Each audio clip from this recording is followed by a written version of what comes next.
So I'll tell you how first of all, how I got started in oral history.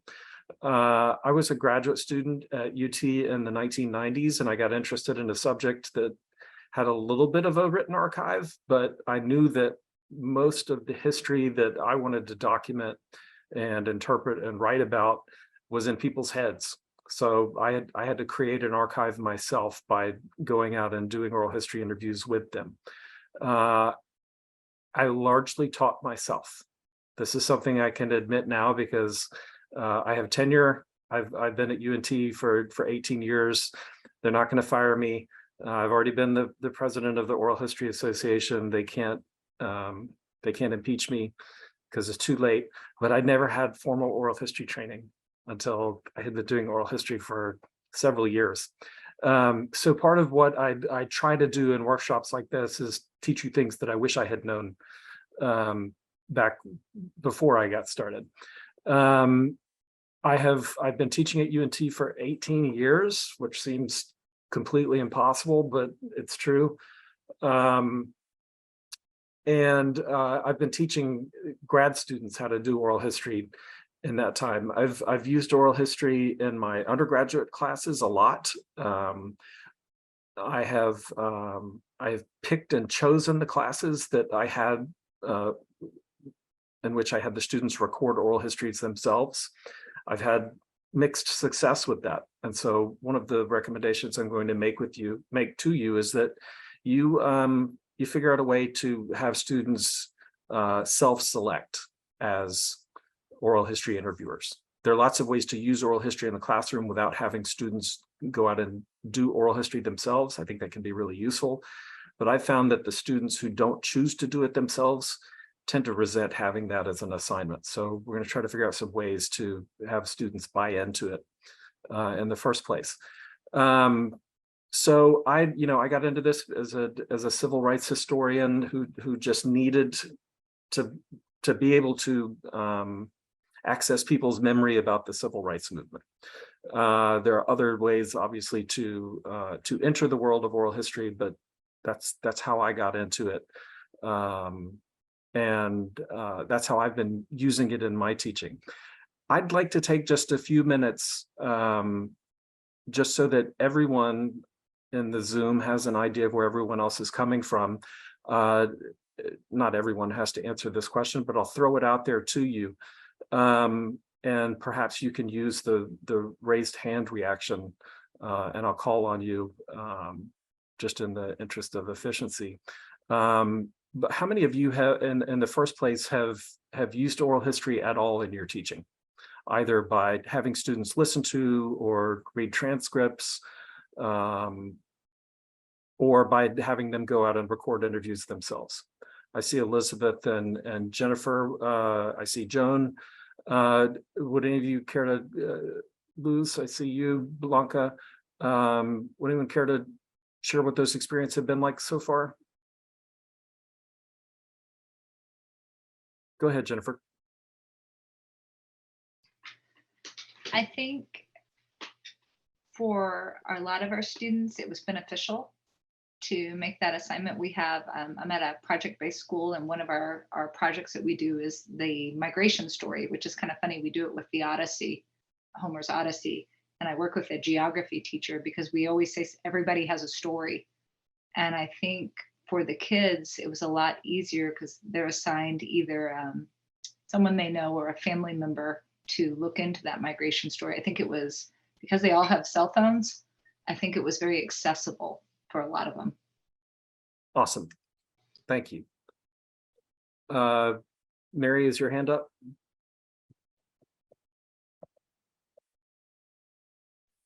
Yeah, I use oral history stuff all the time. I think the hardest thing is finding it, though, really good stuff that's impactful to kids now.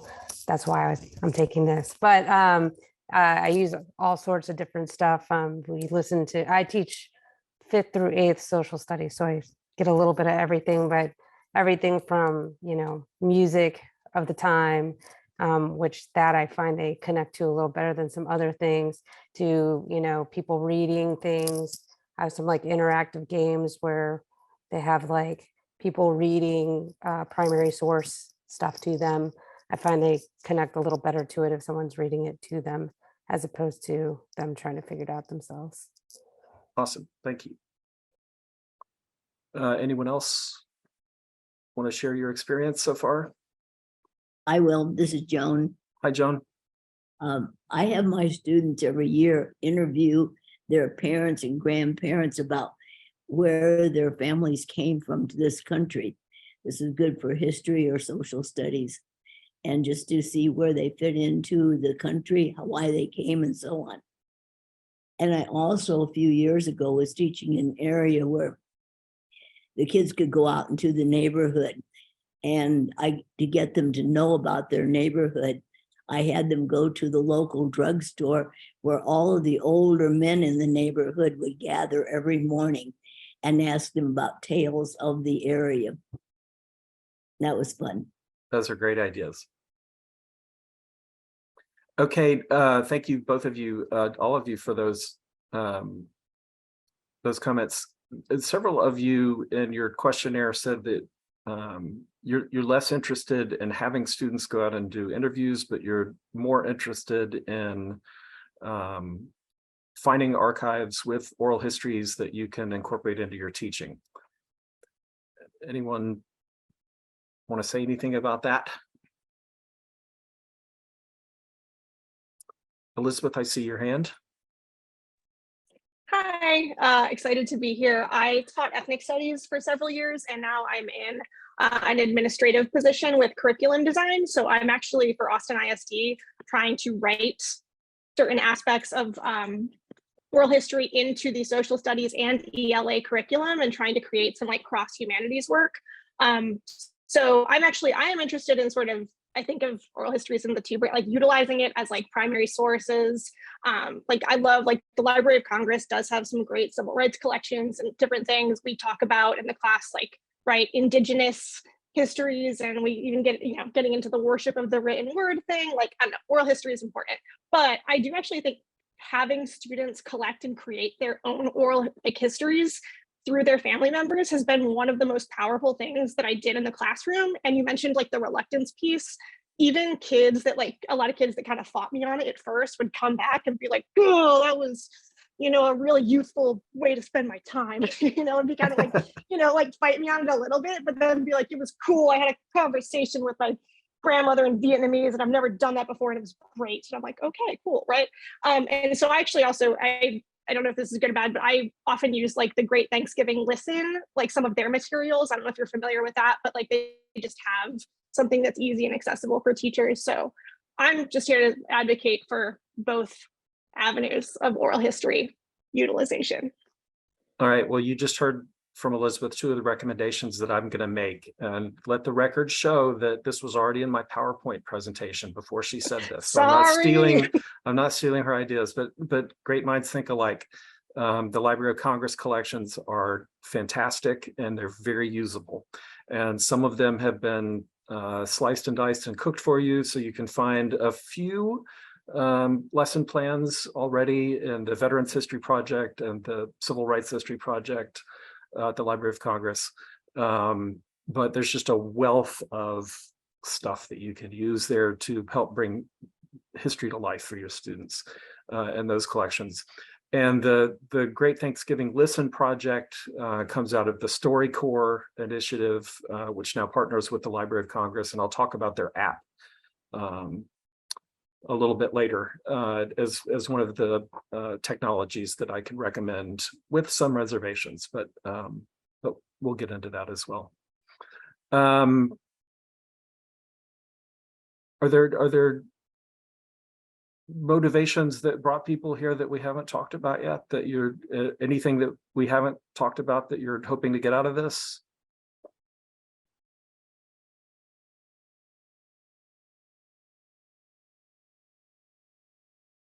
I see Blanca's hand.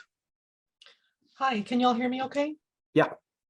I was interested in this course because I might be teaching immigrant students this coming year. And so I wanted to have something where they can bring some of themselves into the classroom and become part of the community and just reinforce that even though we all came from somewhere, we're all here together. We all have something valuable to share. That's great. I think an oral history assignment can really help you accomplish those goals. Again, as you look around at the names and faces on your Zoom screen, I'm hoping that this will become a community of teachers that can, share ideas with each other and stay connected with one another. So hopefully this is not a one-off workshop. I'm going to share my screen so that you can see my PowerPoint.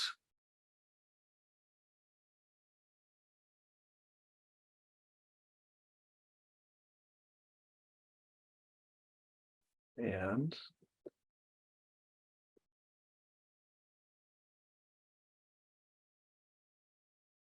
all right, are you seeing just the presentation? Do you see the notes as well? This presentation. You just see the one Yep. screen. That's good. Okay, my email address is here.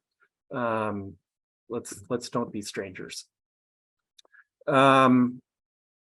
Just as a starting point, oral history is it's a practice. It is a discipline. It is an interdisciplinary movement. It is an international movement. It is it's a teaching tool. It's all of these things. But what it always comes down to is a conversation between someone who's either done something historic or has some sort of important interpretation of events from the past or the recent past that are worth hearing and that are worth recording on the one hand, and an interviewer on the other hand. And the interviewer is someone who should be prepared to ask relevant questions that are going to help that person explain the world as they understand it. And it's not a monologue. It's not necessarily a conversation. It's an interview about someone's understanding of the world. Don Ritchie is the Dean of Oral Historians in the United States. He's the Emeritus Historian of the United States Senate. And he's written a book now that's gone through 3 editions. I think the 4th edition is coming soon, called Doing Oral History, Practical Guide. And if you're looking for one book to help you understand oral history and what you need to be doing when you do oral history, that's the place to start. It's meant for academics and adult sort of lay historians, but you'll find a lot there that really makes sense for K through 12 teaching as well. If you're looking for one book to start with, Don Ritchie's Doing Oral History is the place to start. It's related to the popular education movement. If you really want to get into the genealogy of oral history, there's a strain of academic oral history that goes through the Columbia Oral History Program, which was the first university-based program, and the big government-sponsored oral history projects like the slave narratives and various World War II history initiatives, and things like that were sponsored by federal agencies. That's one wing of oral history, but the Foxfire wing, the Highlander Folk School wing, the Paolo Freire, if I'm pronouncing that, wing of popular educators have also been really important to the development of oral history in the United States. So these are people who, I heard some echoes of this in the discussion that we got started with. People who believed that history happened here, right? And that the way to teach history to students is to get them really deeply engaged with the history of the places that they come from, and the folklore of the places that they come from, and the various other forms of expression and the places that they come from. The goals that people like Miles Horton at the Highlander Folk School had were not really to document history, They were to teach people the skills and tools of historians so that they could then use those tools to educate themselves and to emancipate themselves. They saw these as tools of freedom that people needed. And so oral history can definitely fulfill those needs that you may have as an educator as well.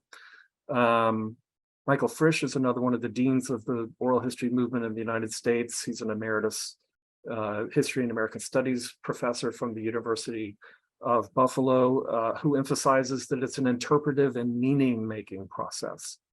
And I want to emphasize that to you. It's easy to think of oral history as just documenting history, right? People who were there say that it happened this way, and so we need to document what they say and put those in the archives.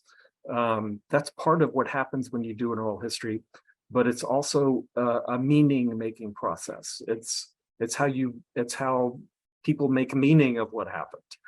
They don't just tell you what happened; they interpret what happened, and they decide why it matters, right? So I think that's a really interesting thing for students to be introduced to and to get them thinking about. I don't think they're too young, even in middle school, to be thinking about how history gets made. And oral history is a really good way to introduce them to those sorts of concepts and to get them deeply engaged in making history and making meaning. Oral history is a way of knowing. It's a way of, I mentioned at the beginning, I got started in this because the people who knew what I needed to know didn't write everything down and put those papers in an archive that I could then access later. So oral history is a way of tapping into those strands of knowledge that oftentimes get left out of the archive, get left out of the history books. I think that's another important concept to introduce to students. Why did, what ends up in our history textbook, why did that end up there? And these other things that we've learned about in the course of these explorations through oral history, why did these not end up there? For me as an educator, the most important thing about oral history is not necessarily what we add to the archive by doing oral histories, but just the empathetic skills and habits that we help students develop as they do oral history. So I have not taught oral history in a K-12 environment. Those of you who have done that have a lot more experience than I do in what we're talking about today. I do have some experience at the grade 13 and up level, but even in the university setting, a lot of times when I create an oral history assignment, I consider anything that ends up in the archive as a basis of that assignment, as a result of that assignment, as just kind of icing on the cake. What I'm really hoping to do is to help students become more empathetic. And this comes from a presentation that I heard Emilio Zamora, who's a history professor at UT Austin, give 5 or 6 years ago, where he stood up and he said, the only thing I really care about when I assign oral history to my students is that they become more empathetic. And it was so somehow just lifted something off of my shoulders to hear this distinguished senior historian say that that's all he wanted to get out of this assignment. And it gave me permission to do it. So if this is one of your goals, and this is something that came up in the questionnaires I noticed over and over again, you want students to simply have the practice of sitting down and listening to someone and drawing lessons from someone else. Oral history is a great way to do that. So Emilio gave me permission to say that that's my goal for an oral history assignment. I'm now giving you permission to say that as well. I know that we have so many headwinds pushing against us, and it's pretty hard to shoehorn. I want to make my students more empathetic people into the TEKS, but I think it's a worthwhile goal. You can hit the other goals that you need to, and your students can pass the STAR test at the end of the year as a result of that as well. It's not an either or thing, but I think it's okay to say that I just want my students to become more empathetic. I think there are really good reasons to teach with oral history. This is not even getting into yet creating oral history interviewing assignments for your students. But I think just using oral history materials in your classroom has a lot to say for it. And here I'm talking about just, hitting online archives and selecting oral histories that other people have created and sharing recordings, sharing transcripts with your students, either using them to enliven classroom discussions or lectures or whatever your major mode of teaching is, or coming up with primary source assignments that use oral history. They again emphasize this idea that history happened here, that real people make history, that people who look like your family members, who look like people in your community, have to make decisions that result in the actions that we study in history classes, right? Real people make history, and history happens here. It happens where we live. It helps enliven, what can be a sort of dry subject. It helps students connect with real, authentic people through those people's voices. And I don't know the pedagogical science behind this, but people connect with real human voices.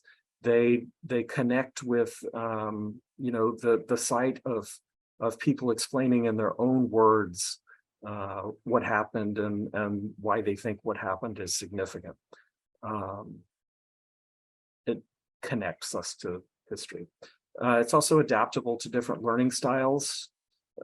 Students who you cannot get to sit down and read a chapter in the textbook, you might be able to get to listen to a 30-minute or 45-minute oral history interview. You can get them to do their own research in an online archive. You can get them to listen to an excerpt of an interview and come up with some pretty sophisticated, high-level interpretation of what's going on in that interview. Oral history is really adaptable to all those different assignments. And the assignments that you come up with are adaptable to different forms of expression. So I have heard presentations from teachers, high school teachers who have used oral history to have students create online archives. I've heard of teachers who could care less about creating an archive, but are interested in having the students create basically mixtapes together of oral history interviews that explore a particular subject. You can use SoundCloud or some of the other file sharing platforms that are out there to do these sorts of things. I know lots of teachers who have students create dramatic performances out of oral history interviews. All of these things are possible. Some of them, are really tailor-made for a history classroom. Some of them are not, but they're made for other sorts of humanities courses that you might be able to teach. But because oral history itself is so interdisciplinary, it lends itself to these sorts of interdisciplinary approaches and sorts of final products that you get out of it. And it really incentivizes students themselves to take charge of their learning, to really buy into it. I alluded to this at the beginning. My batting average is not 1,000. in oral history assignments with college students, with UNT students. It's close enough to 1,000 that I keep coming back, but I would never try to pretend that every student who shows up in a class where I have an oral history assignment loves the assignment and really gets something out of it. But those who do embrace the possibility have new doors and windows open to them, and it's just really exciting to see them take charge of that and to really buy into it. So for me as an educator, that's one of the things that's most exciting about it, is that it just really encourages them, it gives them an incentive to decide for themselves what they think is important and to run towards it. Those of you who are looking for good archives that are going to help you enliven your units on World War II or the Civil Rights Movement or 20th century Texas history, or whatever the case is, I've put together links for probably many more archives than you can possibly use. But all of these are online archives that are very accessible, that I've had good experiences with, that I can vouch for. And I'm not going to go through every single one of them for you, but I do just want to say a word about a few of them. Liz and Elizabeth, you can close your eyes if you want to, because you've heard about the Civil Rights and Black and Brown Oral History Project a lot already.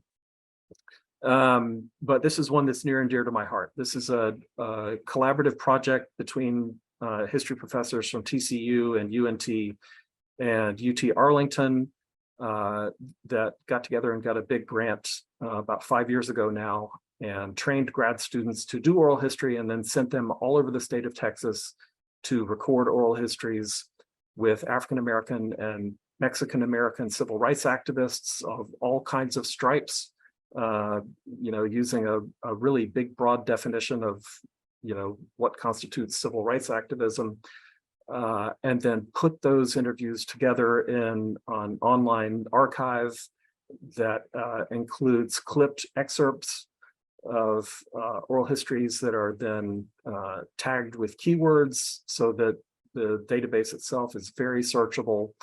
And there's a very good chance that we recorded interviews where you are, if not directly in your city, then somewhere close to it. So if you're interested in, you have to teach about the civil rights movement in Texas when you teach your units in 20th century Texas history and in 7th grade, there's a good chance that you'll be able to find examples from people in your community, or at least very near to your community, talking about civil rights in that community. And for students who might find it hard to imagine that they have any kind of personal connection to Martin Luther King or to Cesar Chavez, or to events that took place in Washington, D.C. or, Jackson, Mississippi, it's not hard for them to imagine that they have a connection to people in their own community. So I want to recommend the CRBB database to you. You'll find, if you can't find what you're looking for in the CRBB database, you'll find lots of oral history along with lots of other online, very accessible historical material at the Portal to Texas History, which the UNT libraries host. And again, if you're looking for examples from Texas that will help you drive home whatever lesson it is that you're teaching in Texas history, there's a good chance that there's either a newspaper article or an oral history or a historic photograph or some digital object that's hosted at the Portal to Texas History that will help you do that. I should have gone in to see how many oral history resources are available at the Portal to Texas History, but it's in the thousands. And that's just oral histories. There are also millions of newspaper pages, among many, many other digital artifacts that you'll find there. I think I've already forgotten who recommended this. I think it was Elizabeth who recommended the Library of Congress's online archives. They maintained two big digital accessible oral history projects that I've had some experience with, and that I've had good experiences with as a teacher: the Veterans History Project and the Library of Congress Civil Rights History Project. Both of these are, big, massive, hundreds of interviews, well, at least dozens of interviews in the case of the Civil Rights History Project, hundreds, probably thousands, maybe tens of thousands by now, of oral histories in the Veterans History Project.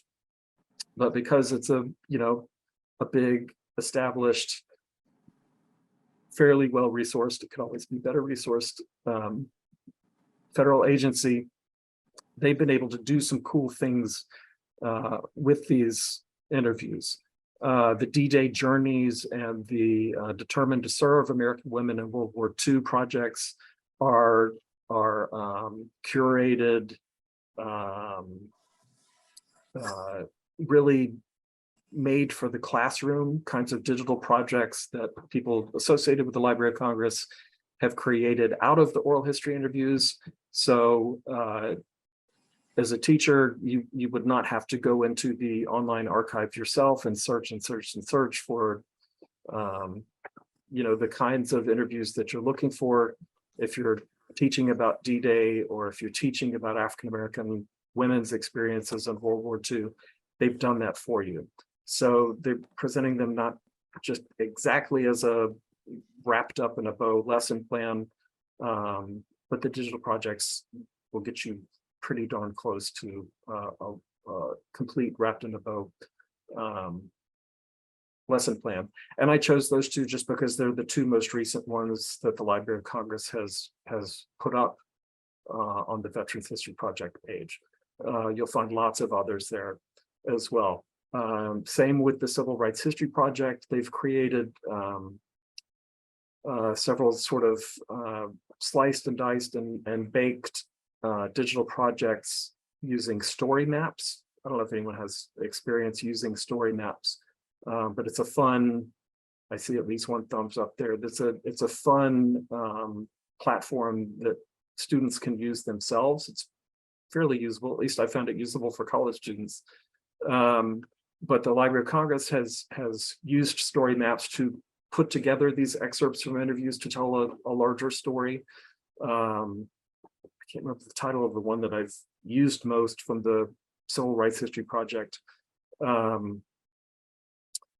I can find it if I need to, but it's an example of one of the things that you will find at the Library of Congress's Civil Rights History Project page. The TEACS says that we also have to teach about the farm worker movement and Cesar Chavez. The University of California, San Diego, I believe it is, hosts the Farm Worker Movement Documentation Project. Students have had good experiences with that as well. So you can hear Cesar Chavez in his own voice, in his own words, talking about his organizing. You can hear other people talking about him and other examples of farm worker movement organizing there. Pretty much any name, any event, any major group that the TEACS says you need to cover, at least when it comes to post-World War II United States history or Texas history, you'll be able to find oral histories that discuss that person or event or movement. There are tons of Black Panther Party members, for instance, in the Library of Congress Civil Rights History Project. That's one of the things the TEACS tells us to cover. And when the TEACS says that our students should be able to compare and contrast, the approaches of, say, I believe it's Martin Luther King and the Black Panthers, you can open up the archive for your students and say, here's what they say, here's what other people associated with them say. Now you go and compare and contrast them yourselves.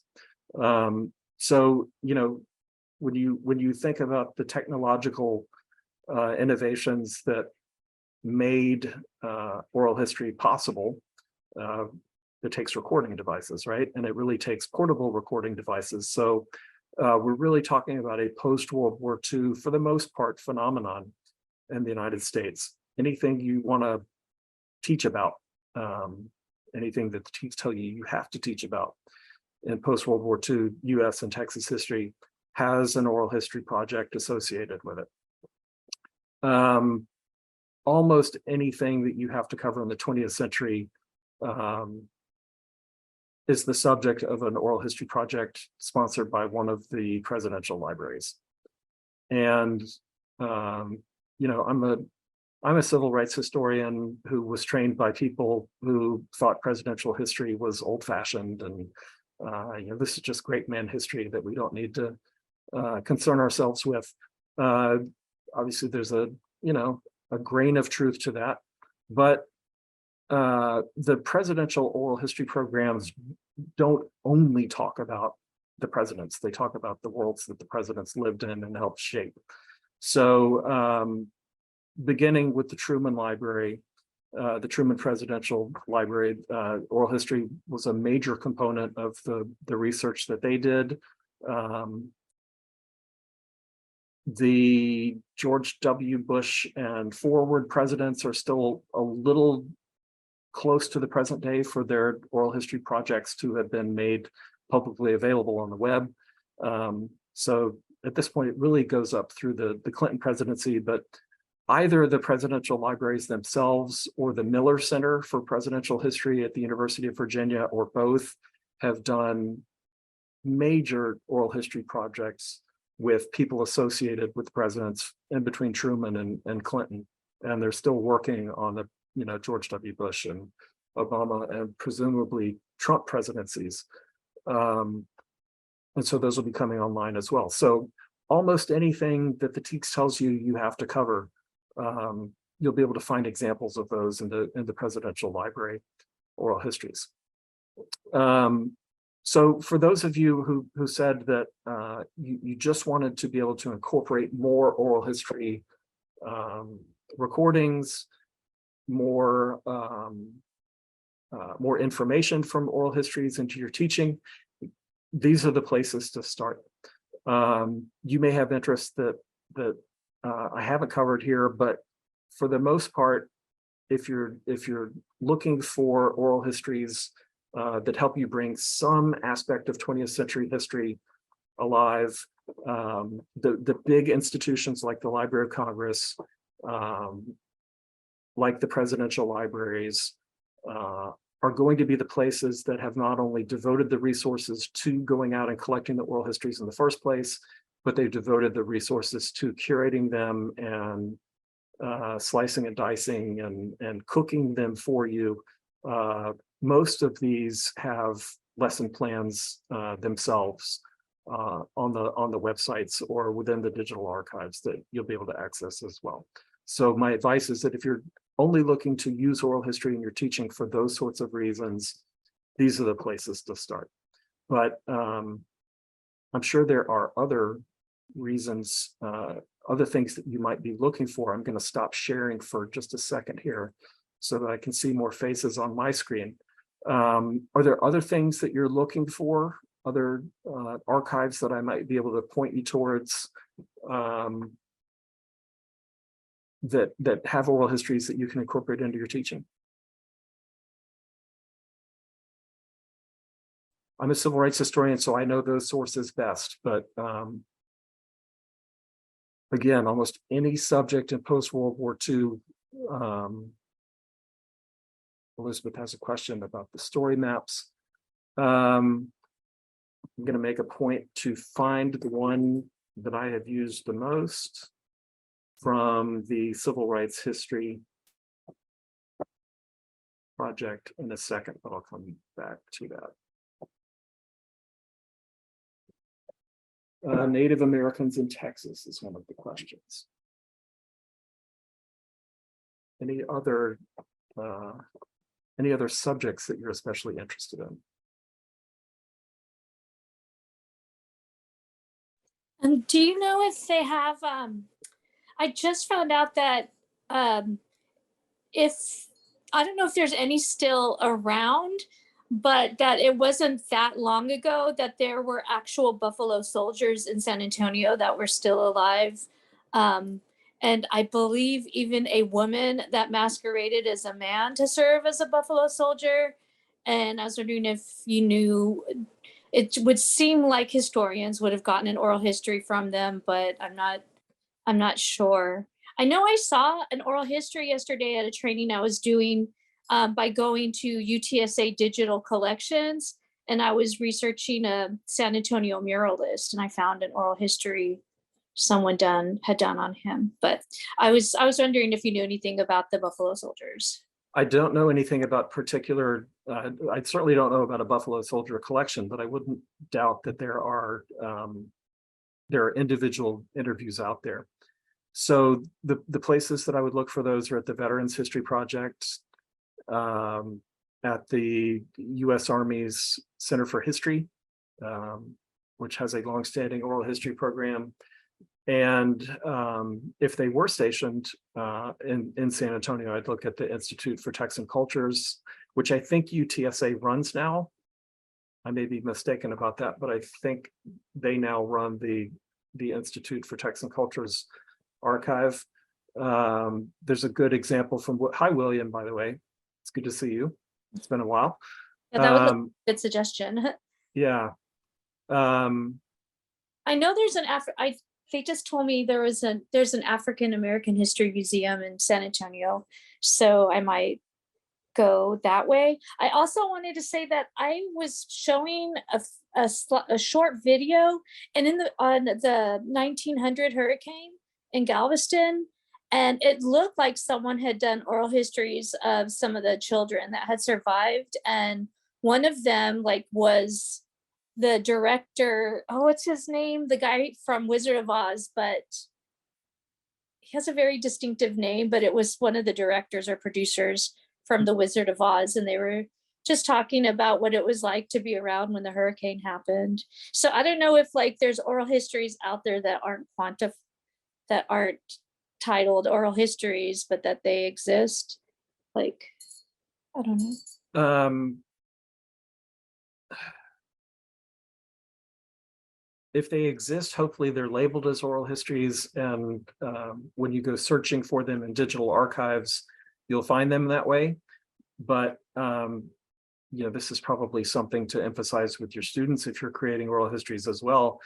If they don't get labeled correctly on the front end, then people can't find them on the back end. So that's something to think of as we create these things. Buffalo soldiers were stationed at Fort Davis, right? And out near Marfa. The Fort Davis State Park would be a place to look for that. William, any suggestions about resources from the Historical Commission or the Parks and Wildlife Commission? I do. I'm putting it into the chat right now. That way it can be read. Thank you. I'll put it in there in just a couple seconds. All right. And Erica had a good suggestion about the museum in Houston. I saw a couple of questions about Native Americans in Texas in the 20th century. I think that, scroll back up. Native Americans in Texas, period. I'm not aware of anyone who's been doing that on a large scale in Texas. The program in our neck of the woods, at least, that has been most active in collecting oral histories, working in collaboration with tribes especially, has been Oklahoma State. So it may be that Oklahoma State and Oklahoma have done more than Texas institutions have, but other people in the group may know of resources that I don't know about in the state. I see another question about Czech oral histories. Again, the Institute of Texan Cultures in San Antonio is the state institution, or at least the institution in the state that has traditionally been most active and invested in recording of those sorts of ethnic communities and immigrant communities. So that's one place that I would start. Surely the the West Public Library, or if there's a West historical group, or whatever the county historical commission is, and West Texas would have resources as well, I would contact them.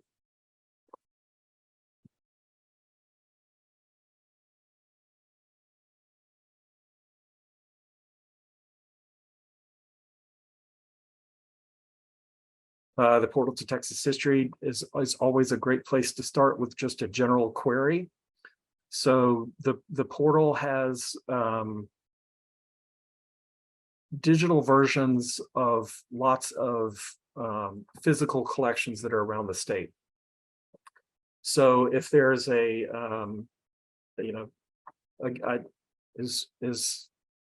West in McLennan County, or what county would that be in? Whatever the county commission is that the Czech community of West is in, would partner with the portal to Texas history and say, hey, we'd like to make digital versions of our archive that we then make available to the public. So just by putting keywords into the portal to Texas history, you have a link in the website there. That's a great starting point. And even if it only takes you to a couple of resources, a couple of oral histories, hopefully, that are available in the portal's collections, it can point you towards additional collections.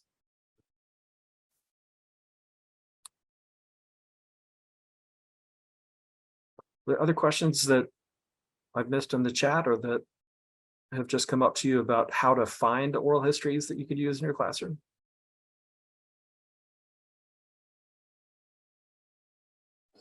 I have a question. So I did Google, I remember the name of the director, and his name was King Vidor. And then from that, I found the Texas Archive of the Moving Image.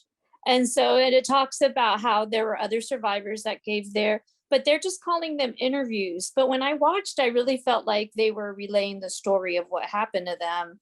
So could it be what you had said, that it could be labeled oral history, but instead they were labeling them interviews? What's the difference? It's a difference that matters a lot to academics and doesn't necessarily need to matter to anyone else. And so this is a case where I would say it doesn't really matter. They're primary sources that you can introduce to your students.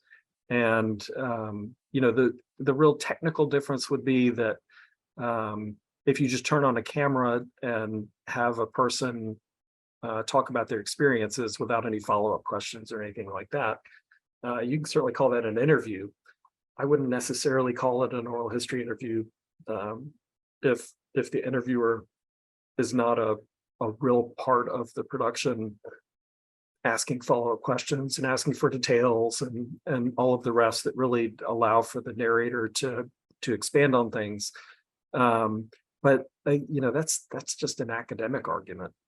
It doesn't necessarily need to matter to you.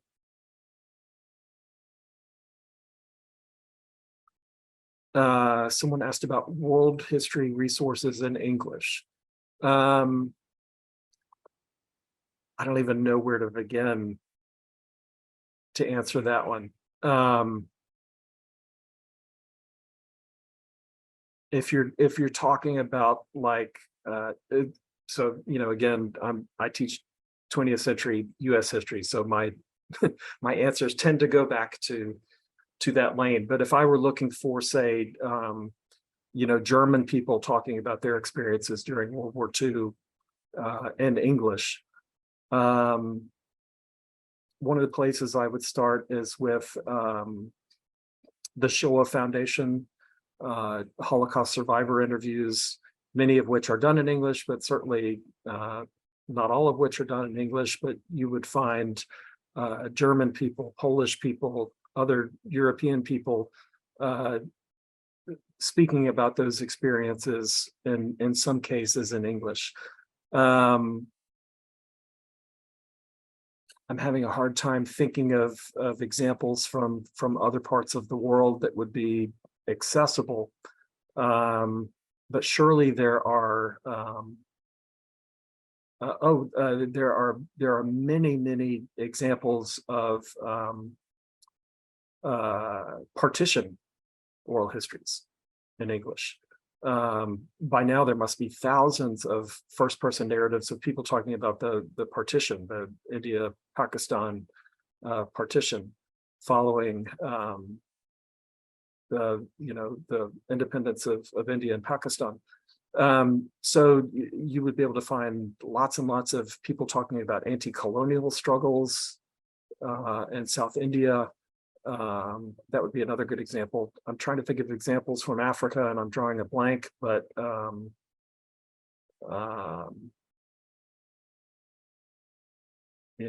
surely there are anti-apartheid movement oral histories. William has the example of the Holocaust and Genocide Commission here in the state. These are interviews that the Historical Commission and Baylor's Institute for Oral History created. And those are all, are they all available through the Baylor Institute's website, William? I would think at least a lot of them are. It's likely. I haven't looked at the Institute for Oral History's website in a while, but I do know the Texas Holocaust and Genocide Commission has all their stuff online. Okay, perfect. That's another good example. To be honest, if I were looking for, say, African people's memories of anti-colonial struggles, I would start by Googling, keywords associated with that.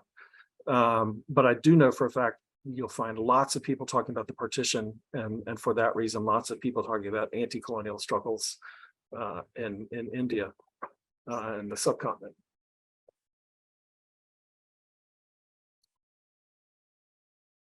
Anything else we haven't covered? This is a case where it's a blessing and a curse that YouTube has so much content that it's now easier, at least for every archive in the world, to digitize its content and put it up on the World Wide Web. It's great that it's out there. It doesn't necessarily make it any easier to find it once it is out there, but it's good that it's there. All right, let's sort of shift to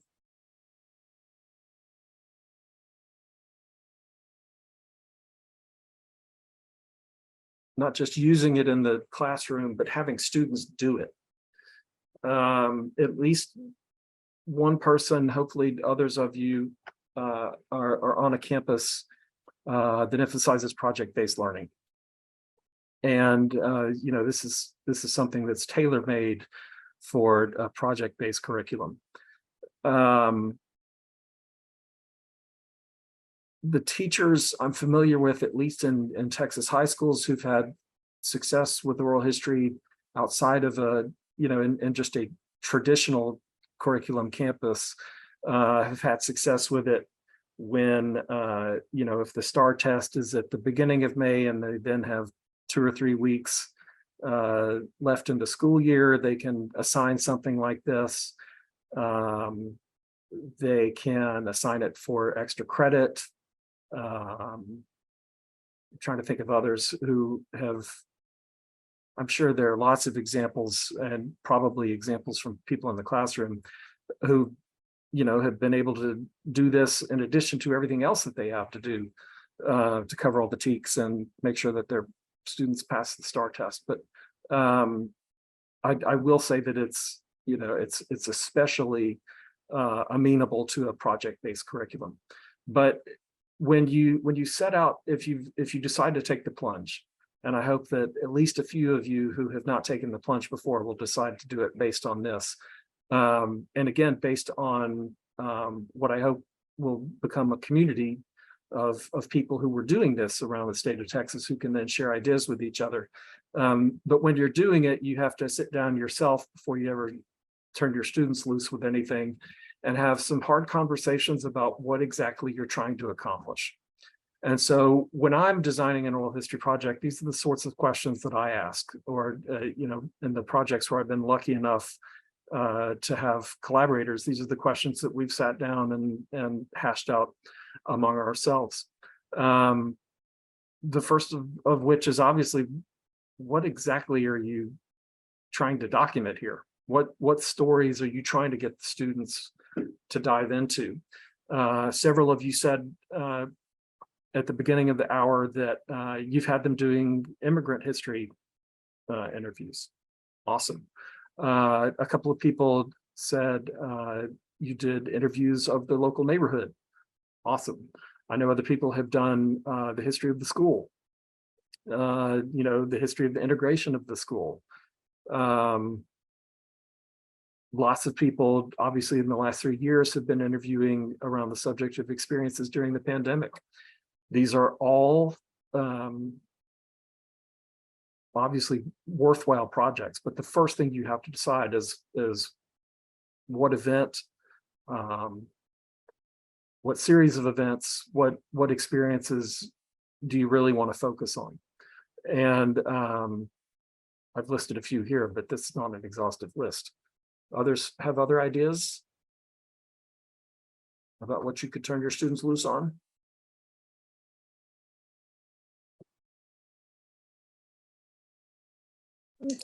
Last year I wanted to do something, but it was too overwhelming a task for that point in time. It was at the end after our yearly exam, but I wanted them to do an activist in the community, and then I would very loosely define activist. So like basically they could interview someone in their circle, in their sphere, because hopefully everybody has at least one person in their sphere that has taken action to make a difference or to make something better. But I thought that an activism topic would be really cool because I wouldn't know what I would get, because each kid would have their own interests and topics. And also to, like you said, them getting this underlying message about taking action and making a difference. Yeah, that's a little bit of a high wire act, isn't it? Some of my favorite assignments, some of my favorite teaching experiences were just ideas I had that I turned students loose with, having absolutely no idea what was going to come of that. That can be really exciting in good ways and bad ways. And I go back and forth in wanting to do that. Oftentimes they blow your expectations out of the water, and sometimes they don't come anywhere close to meeting your expectations, but that's just part of it. Again, whatever the history is in your school, whatever, if you're teaching an ethnic studies class, this list could look very different. If you're teaching, if you're looking for ways to work oral history into an English classroom, there are all sorts of ways to explore narrative. So, you could come up with a unit on how people in your community explain the pandemic, how they talk about the pandemic as a way of exploring just the concept of narrative. Obviously, there are lots of different ways you could go with this, lots of different directions you could take it, but for the most part, the more local, the better. If that's not to say you can't study the local iteration of a national movement or the local experience of a national or international phenomenon like the pandemic, right? But the more local you can do it, in my experience, the more satisfying it's going to be for the students, the more success you're going to have in tying the experience of recording oral histories to whatever learning outcomes you have defined for this project. The more local, the better. Are you going to require students to conduct their own oral history interviews, or you can come up with a way for them to opt in?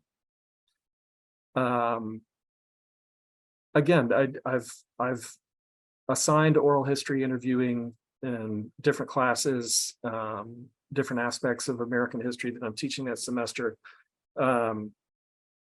not everyone buys in my experience. That's not a reason to stop doing it, but it can be frustrating along the way, especially if you don't go into it, with that expectation. There are other ways to come up with assignments that would allow students to opt in. So one of those ways is, for the last few years, I've been teaching a seminar called the North Texas Local History Seminar, Local History Research Seminar. And the class works on a common project, but and oral history interviewing is kind of central to that project, but not every single student in the class is doing oral history. Some of them are interpreting, are slicing and dicing oral histories for a digital project, whatever the case may be. But in cases like that, I'm looking for ways for students to self-select as interviewers. And there are pros and cons to that.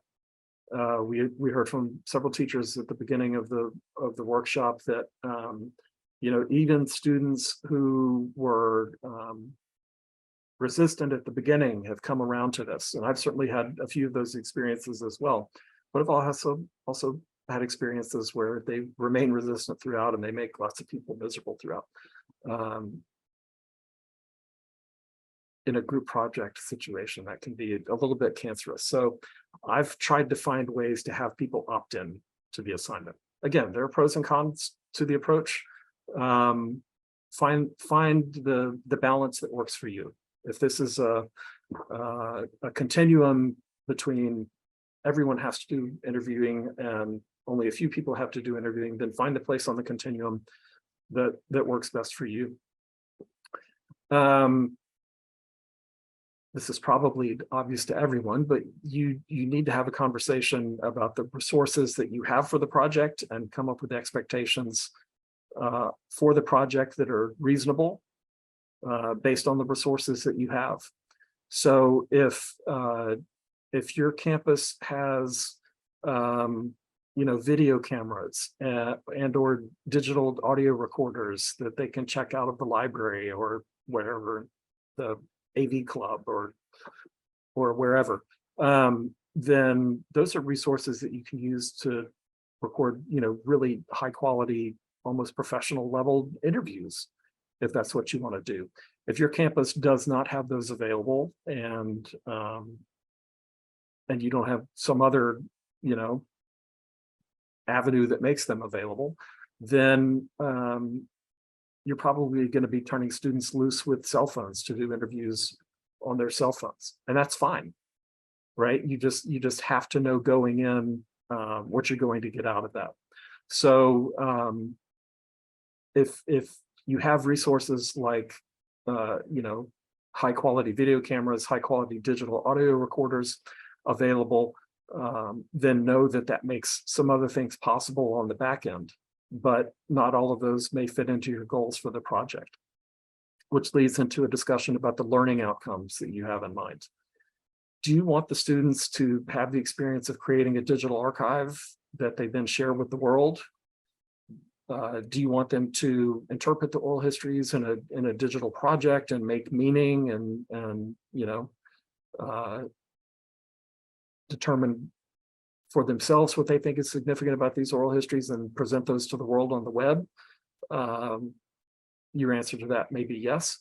But your goal for this may only be the empathy goal that I mentioned at the beginning. You may only want them to have the experience of speaking to an elder in their community. You may only want them to have the experience of sitting down with an immigrant to the United States and hearing their story, whatever the case is. The outcome may not be a digital archive. It may not be a digital project that you share with the world on the web. It may be something entirely different. So the interviews, you probably want to record them. You probably want to have an outcome like that but they may not necessarily need to be archived.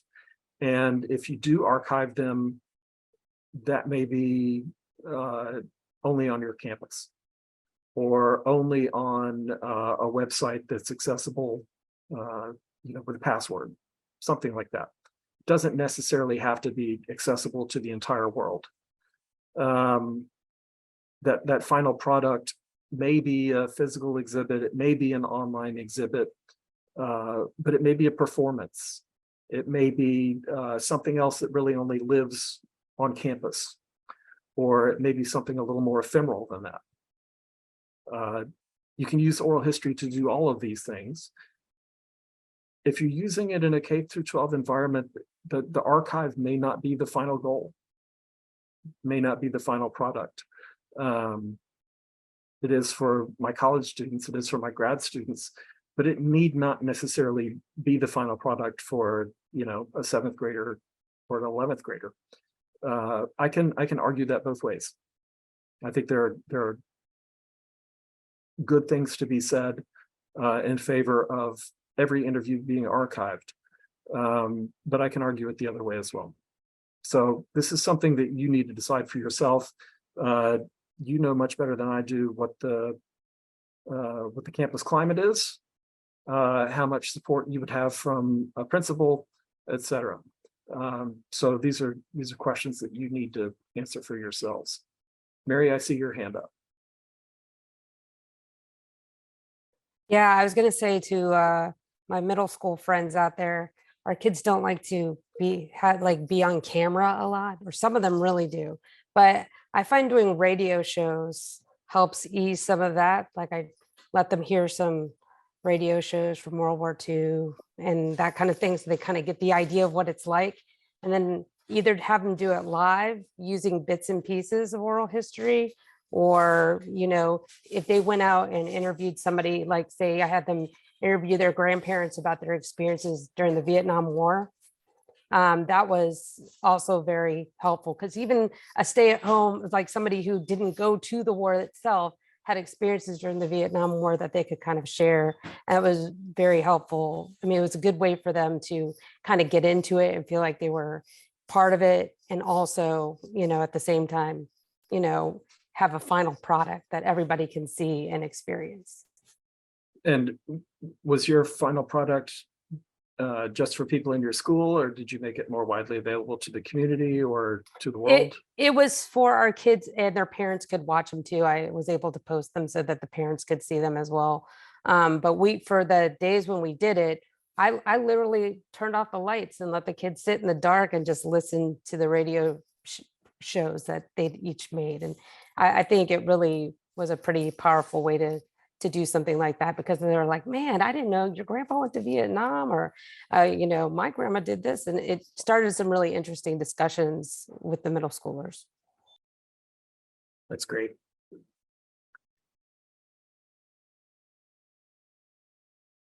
Other examples are Blanca.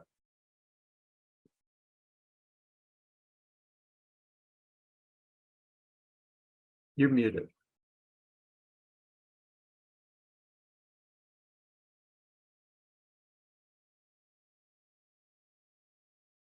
Hey, Blanca, I think you might be muted. Sorry, remuted myself. There you Anyway, so go. I was just saying, I liked what Mary was saying, because a lot of it is in the way you package the project that may give a reluctant student something to come in on. Maybe they don't want to talk to people, but they can certainly offer up an interpretation, or they can recreate the situation. So that's one thing, the packaging of the project.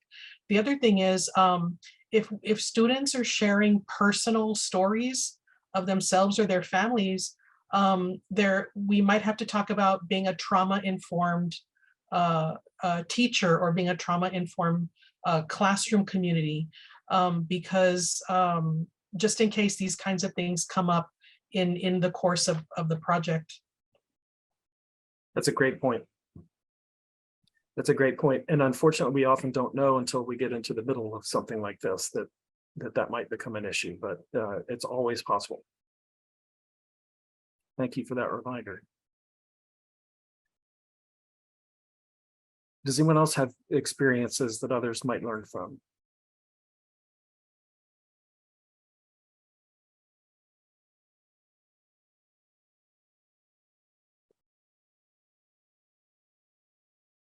All right, once you have decided that you're going to do this, you're going to come up with an idea about what the focus is for this project, what sorts of content you want your students interviewing about, whatever the case is.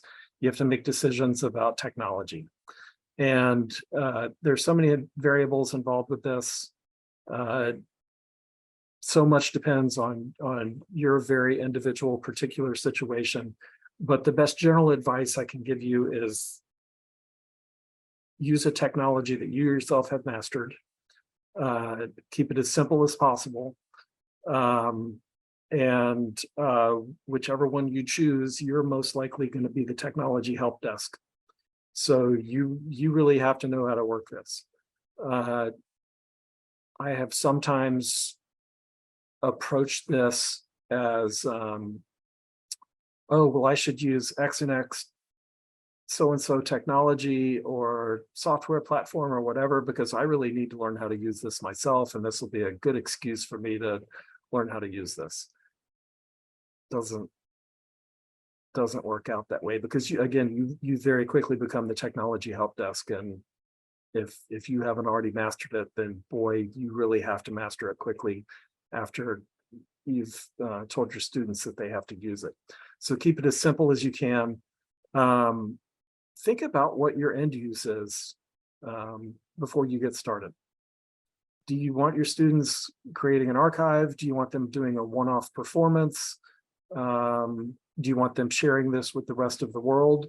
The answers to those questions should inform what kind of technology you use. Because if you do want to, create an archive, then you need to create decent enough audio or video recordings that other people can use them. I think there are very good reasons to do this. I love it when students, so in the North Texas local history seminar, I tell students that you're part of a human pyramid. And as we start off on this, you're the people at the top of the pyramid who are standing on the shoulders of other historians who've gone out and done this research, and you're learning from them. But you're gonna move down the pyramid by the end of the semester, and you're gonna be supporting other people by the end of the semester. You're going to be creating this knowledge that other people are benefiting from as they stand on your shoulders by the end of the semester. And I don't know, I guess people do human pyramids less than they used to. So it requires more explanation than it did a few years ago. But the students who embrace that idea really get into it and really love the idea that they're going to create something. They're going to create some knowledge that didn't exist before. They're going to, they're going to know something that nobody knows, and they're going to share it with the rest of the world so that more people can know it. That's a really fun place to be as a teacher when your students embrace that. So, if I were doing this in a 7th grade classroom, that kind of public archive might not be the ultimate outcome of the project that I have in mind. But if I were, doing this in an 11th or 12th grade classroom, it might be. So that's what I mean. The use that you want to put these interviews at the end should influence the decisions you make at the beginning of the project about your recording device. There are good reasons to set students loose with digital audio and visual recorders. I think we all understand that, the more expensive a piece of equipment you use, if you use it correctly, the better the quality of the recording you're going to get. But you simply may not have those resources on your campus. This just may not even be a possibility. So the major con is expense, but the major pro is the quality of the recordings that you get out of this. More and more, even professional oral historians and academic oral historians are using cell phones. The quality of the microphone on your cell phone is, closer to the quality of a decent external microphone than it's ever been. And you can record archival quality audio and video on a cell phone if you have to. One of the cons of that is that the quality is not quite as good as if you were using a Marantz digital recorder or a Canon camera, but it's closer than it's been in the past. Honestly, one of the cons I think for K through 12 teachers is that, at least in your questionnaires, so many of you said, I just want to get my students off their cell phones. And so here's an assignment where they have to be on their cell phones. Maybe that's a pro because you're forcing them to put it to productive use for the good of society, rather than just playing video games and scrolling and doing whatever else you can do on a cell phone. You using a cell phone to connect with someone else instead of, just go sit in the room by yourself and scroll on it. But there are good reasons to do it, and especially if you're in a school where every kid has a cell phone, it's kind of a no-brainer that that's going to be the technology that you choose. Just know that there are lots of people out there doing it. If I were going to have students use cell phones to record interviews, and I had any budget whatsoever, I would buy some cheap tripods that they could use, so that they don't have to hold the camera up the entire time during an interview. Hold the phone up in front of someone's face during an entire interview.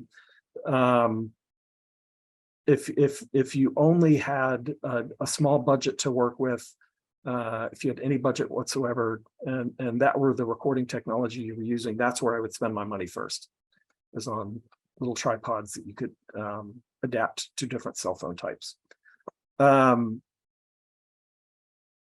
If you are using the cell phone, I'm assuming that most of us will, the voice memo app will get you a perfectly decent recording. It'll record in MP3, which is shareable, which is downloadable. Everyone can, if everyone in the class needs to upload it to a class website, you can do that very easy. That's one of the major pros, actually. There are some other recording apps that will allow you to get slightly better quality, that's also archival quality, so you can record in WAV files as opposed to MP3s, which are, again, just as shareable, just as downloadable, but they take up more space. So archives love them because they're uncompressed, but that comes with all of the cons of the need for certain server size and all those sorts of things. But if you're just turning them loose with the camera app or the voice memo app on their cell phones, you'll get perfectly usable recordings that you can then share and upload and do everything you need to do it. But I also want you to consider the StoryCorps app. We've talked about StoryCorps a little bit at the beginning. The people associated with the Library of Congress and NPR who do the Great Thanksgiving Listen. And I just took a few screenshots from the StoryCorps app on my phone, and I want to talk about why this could be a good idea for you. For one thing, they've done a lot of the work in helping to design a project and the sorts of questions that would go into a certain interviewing project. If your goal for the project is to create an archive, they've done that for you, because everything that you record on the StoryCorps app, once you upload it, goes to the Library of Congress servers. And there's something to be said for getting students to think of themselves as part of a community of historians and researchers, and they take it more seriously when they know that their interview is going to end up in the Library of Congress Digital Archive, et cetera, et cetera. StoryCorps has taken care of that for you. There are some downsides to the StoryCorps app as well. It's a little glitchy. Just while I was taking these screenshots the other day for you, it crashed on me twice. And that's not even while you're recording. So just know that it's a little bit glitchy. I also find it just needlessly difficult, almost hilariously difficult, to find interviews that I know my students have recorded using their search function on the website. I don't understand. I know that they put the metadata in that they needed to. I know that they tagged it with keywords that they needed to that would make it searchable and findable. And I just can't find stuff on their website. So that's something, I hope they're working on the glitches, whatever makes it crash on my phone. I hope they're working on making the website more searchable and making interviews more findable. And I just sort of trust that they are. So I've continued having my undergrads work with the StoryCorps app, but just know that it's not perfect. Okay, so if you take a look at life cycle, might not be the best way to explain what I'm talking about here, but the app itself includes a recording function. Excuse me. But it also is going to help you and your students on the things that you need to be doing before the interview and after the interview. It's so easy to get hung up on just what happens during the interview, but you need to be thinking about the steps you have to take before the interview and after the interview as well. And the app has really simplified that for you. So it helps you with your planning. It helps you decide who are, once you've decided what the focus of this interviewing project is, how are you going to find people? How are you going to choose people to interview? It helps you with that. They have a really helpful section that helps you come up with questions. It's not exhaustive by any stretch of the imagination, but it'll certainly help get the juices flowing. So if you're interviewing your parents, if you're interviewing your grandparents, if you're interviewing someone about growing up in your community, there's a long list of sort of drop down menus here that include questions that you can see over here under best questions, right? Especially for people who are just getting started with this, I think that can be really, really helpful. And again, this is all on one phone, on one device. You have all of this at your fingertips through the app if you choose to use this. Once you've done the sort of pre-interview stuff, you've come up with questions that you want to ask, you've come up with topics that you want to cover, you know who you want to go and interview. It has a recording function in it. I can't remember if this records in MP3 or WAV. And I'm not sure how to go into the app and find out. I'm assuming it's WAV for archival purposes, but you don't necessarily have to get hung up on that either. So you record it, it saves it to your phone, and you are then almost ready to send it off to the Library of Congress. But before you do that, you have to go to this page and give it a title. You have to write a summary of it. If I were scrolling down, you would see lots of other questions that you have to answer that provide metadata for the interview. And this is an archival term that just means it's basically information about the information that's in the interview. So the date it was recorded, where it was recorded, what the person's name is, a brief description of what they're talking about in the interview, et cetera. It gives you a chance to tag keywords in the interview, all these sorts of things that in a perfect world would make it more searchable, more findable within the Library of Congress's archive. But again, I'm not yet satisfied with how searchable and findable the interviews are. But this is a very important part of the step if you're doing these recordings for archival purposes. You have to provide this metadata.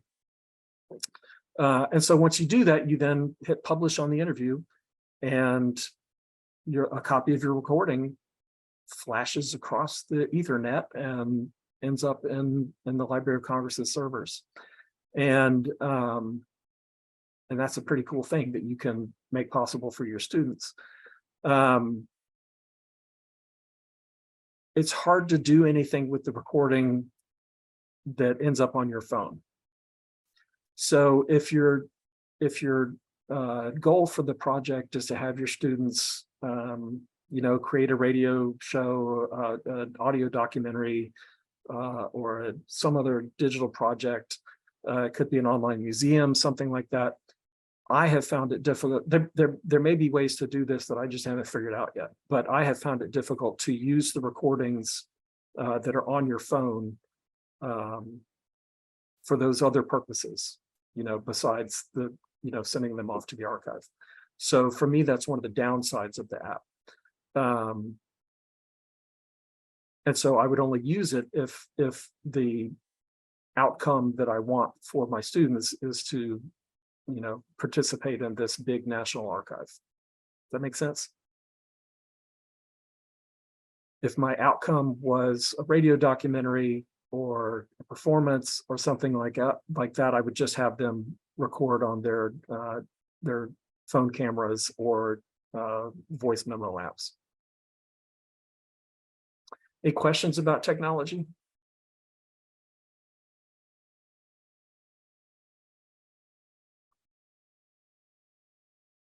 I have not been able to look at the chat while I'm blabbing, but Jennifer, I see your hand. I was asking about, you were talking about the tripods and I never even thought about that. And I asked, is it to keep it more natural during the interview? So you're more focused on who you're interviewing? That's a big reason for it. It also has to do with the quality of the audio as well, because if the phone is in one place or whatever recording device you're using is in one place, it's not moving around and it's not getting, the sounds of static and movement and everything else. But you're right, it also does have the benefit of allowing the person who's doing the interview to only concentrate on the interviewer and vice versa, so they're not having to fiddle around. I didn't mention this, but there can be very good reasons to have students do interviews in pairs and have one person only concentrate on the interview and the questions that they want to ask, and most importantly, the follow-up questions that they want to ask, and have the other student concentrate on the technology. I see William had a point to make about release forms. I agree with that completely. I'll talk more about that in a second. And Elizabeth has had some of the same problems with the StoryCorps website. You certainly could use a podcast app. Some of those are made more or less specifically for this purpose. Some of them are really made more for the purpose of broadcasting the app rather than broadcasting the recording rather than just making the recording itself. So I would want to play around in the app to see which end of the spectrum a particular podcasting app falls onto.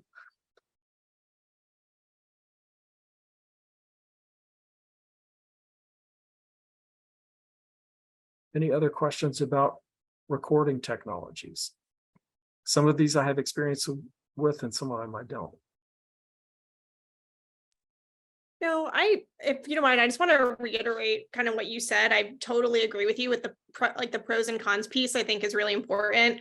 I've used StoryCorps with my students since probably 2018, really just because for me, it's still easier, and especially I think as an entry point if you've never done this before with K to 12. And I taught high school. I don't know if I said that earlier, but it's just everything's there for you, and it is glitchy and there are these things, but there's questions lists, there's an educator toolkit that they provide you.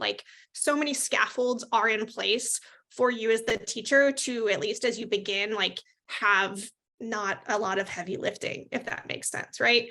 And if you're ever facing I remember I even had an observation once, like a walkthrough, and they were, kind of oh, where's this in the teaks and this? And I pointed to a lot of those process skills and talked about deeper learning and 21st century skills and kids being able to be able to actually be an effective interviewer is an incredibly difficult skill. And to ask those questions and to listen and to respond, it's really hard for adults to do, let alone young people, right? So I don't know. I just thought that like there's so many layers of value to it. And that's just to say, but I was hoping that you would point out some of those pieces and it wasn't just me struggling with that app. So thank you for helping me feel better about that. I think I have talked myself into trying to develop something like this with the people at the Portal to Texas History to see if there's a way to kind of recreate all the things that are done well in the StoryCorps app and maybe get rid of some of the glitches. We have an app that our special collections uses called Keeper that does kind of the same thing just for campus history. So I've had students use this when I was teaching during the pandemic. I had students interview classmates and take digital photographs of things that would help people understand the pandemic someday when there's no longer a pandemic and they're interested in studying this as a historical subject that we're not living through. And I love it. But it isn't really made for oral history. So I think I've convinced myself based on this conversation and based on going back through my experiences with the StoryCorps app that I want to see if we can develop something that does this for Texas history. That's oral history specific. So maybe I can report back on that later. I might be really sad that I talked myself into that later. I assume that if you're going to have students do an oral history project in your classroom, you're probably going to have them use their phones. Is that am I close? Yes, we used phones, and to be honest, most of the kids have some sort of editing app on their phone.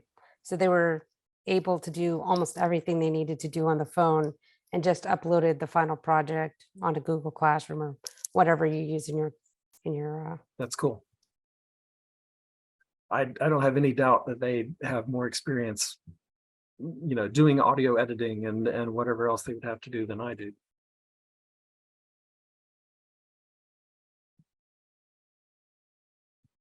All right, let's talk about how to help them become good oral history interviewers. There are lots of trainings out there for how to do oral history, what makes a good interviewer. I would strongly recommend listening exercises, and if you'd like, I can share the syllabus for my grad class that includes the listening exercises that I have the students do before they go out and do interviews. I'm going to share a resource with you that the Smithsonian's put together in my next slide that I think is probably the best introductory how to do oral history resource that I've come across. But I tried to boil down a few best practices. Know first of all that the Oral History Association has a long multi-section, multi-page document on our principles and best practices. So these are the sort of tried and true best practices over the 50 plus years of the Oral History Association in the United States that we've agreed on and that we've come up with. And I would direct you first to the Oral History Association's principles and best practices if you really want to get into this. But these are the best practices boiled down. William mentioned just a minute ago that a release form may or may not be necessary for what you're doing. This is a formal legal document in which an interviewee says, yes, you have my permission to record this and to place it in an archive and to make it available to other people who might use the archive. You may need that formal legal document, but you definitely need informed consent from the interviewee. That's a 50-cent word for 50-cent term for, the person is doing this of their own free will. They are doing it willingly. They know why they're doing it. They know what uses the interview might be put to, et cetera, et cetera. They're not doing it because they have to. And we can get into the weeds on this as much as you want to, but just know that as a legal matter, but even more importantly, as an ethical matter, the person who's giving the interview has to, at the very least, say on tape, yes, you have my permission to record this interview and do whatever you're doing with it, right? As a legal matter and an ethical matter. That may require you as a teacher to have a conversation with the person that the student has identified as the person they'd like to interview. You may be able to rely on your students to do that, but just know that this is an area where you may have to intervene on the front end. It may be that you as a class can come up with just like a one-page flyer that explains what this oral history project is doing and what you're going to make out of the interviews, et cetera. And you can then share those with interviewees. As the director of this project, as the teacher who's in charge of it, it ultimately falls on you to make sure that everyone has been informed about the project and why you're doing this, and they have given their consent to recording and using their interview. As an interviewer, you really have a lot of work to do on the front end before you ever record an interview. You really owe it to yourself, and even more importantly to your interviewee, to do background research on whatever you're going to be covering. If you're interviewing a Vietnam veteran, you need to have at least a basic understanding of the Vietnam War. There are obviously levels of understanding to which you could hold your students. A senior in high school would be expected to know a lot more than a 7th grader would on just about any subject, but you need to really encourage them to do focused research that's going to help them ask better questions that are going to help the interviewee explain their experiences in the most detail possible. So do the homework. And either as a class or as a pair or as an individual, however you have designed the project, you need to come up with, at the very least, a list of topics that you want to cover in an individual interview. There can be really good reasons to come up with a written list of questions. And I think I would probably recommend that, especially for middle schoolers, but probably high schoolers as well. And so if you're using the StoryCorps app, you definitely want to take advantage of the list of questions that they've already prepared for you. But I always make my students promise me that they're not going to, if they go in with a list of questions, they're not going to stick to it. Or at the very least, they're not going to ask the questions in the order in which they wrote them down. So, especially for people who are doing this the first time, the questions can be a very important crutch. It can really help relieve anxiety for someone who's doing this for the first time to go in with a list of perfectly worded questions. But if you're married to that perfectly worded list of questions, then you're not doing the deep listening that you need to be doing, and you're not asking the follow-up questions that you need to be asking. So use, whatever you need to help you manage the anxiety that you have about doing an interview. Use that tool. Absolutely use that tool. But only use it as a tool. Remember that you're there to have a deeply engaged conversation, and know that in every interview you ever do, the best questions you ask are going to be follow-up questions. right? It's not going to be the next question on your list. And the most frustrating interviews that you listen to later, or the most frustrating transcripts that you read later, are the ones where you can tell that the person doing the interview is not listening closely enough, right? The narrator has just told you something fabulously interesting and it's just begging for them to fill in more detail, but instead they move to the next question on their list.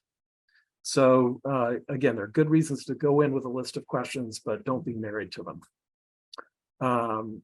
And you can only do that if you've already practiced deep listening. If you've only practiced, unstructured questions, unstructured, open-ended questions, and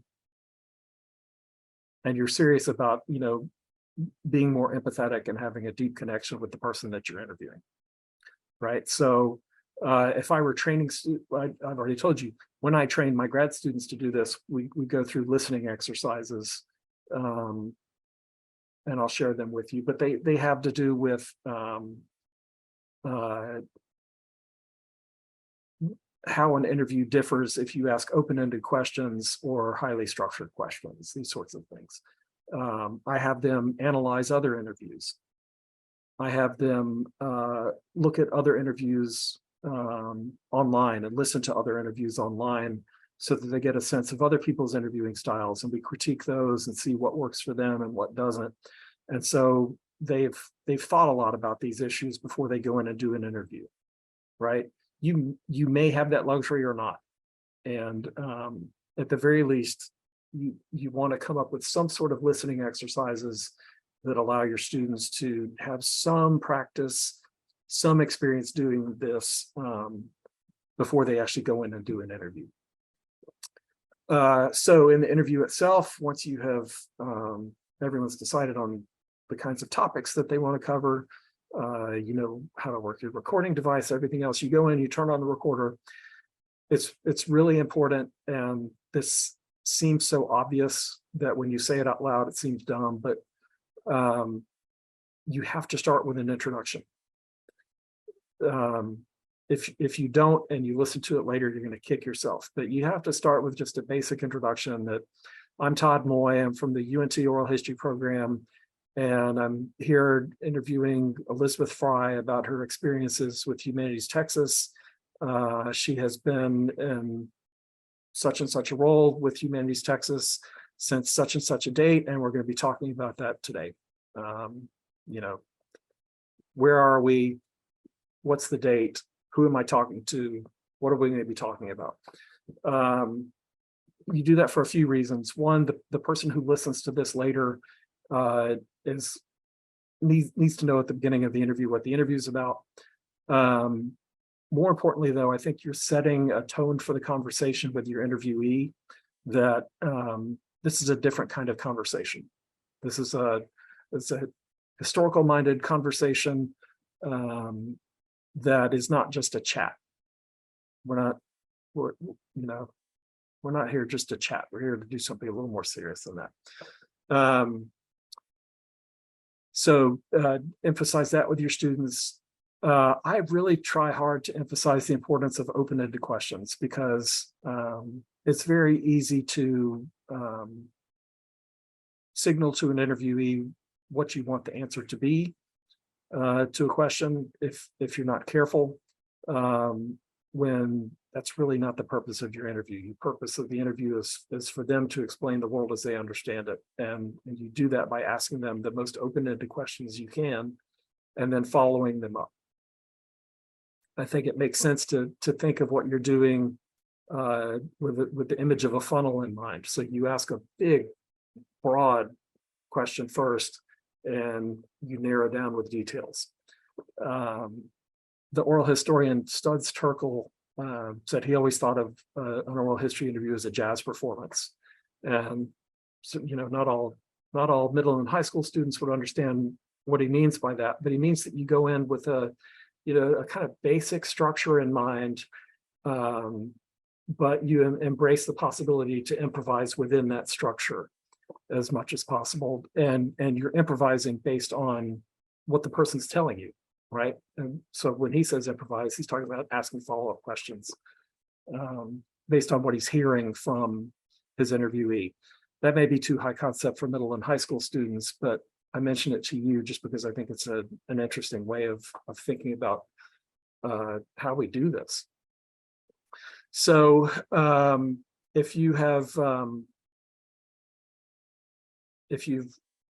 recorded an interview, you have asked the questions that you wanted to ask, you've covered the topics that you wanted to cover, you then go back, and if you're doing this for an archive especially, it's important that you save what you've done in at least 2 places, and that may be as simple as, you know, keeping the recording on your phone, but also uploading it to your laptop. There may be a class website where everyone's uploading something. If possible, you want to have at least 2 copies of the interview in case something happens to one of them. If you're doing this for the StoryCorps app, then you've got the recording on the phone. You've also got the copy that goes to the Library of Congress, so you have solved that problem there. You know, each class project is going to have a different outcome in mind, but if it's a purely archival project, it's especially important that that you have copies in more than one place. I think it's very important after the interview's done to come up with some sort of tangible thank you gift or a thank you token for the interviewee. And that can take all sorts of different forms. It can take the form of inviting them to the performance that your students create out of their interviews. It can be a copy of the radio documentary that they create. It can take all sorts of different forms, but I just think it's very important for the students themselves to have the experience of saying, you know, what you have done for me is very important to me and I value it. And so here's a symbol of why I think that's valuable. All right, I want to throw out some resources that you can find on the web, and then I want to open it back up for questions and discussion. I mentioned that the OHA maintains a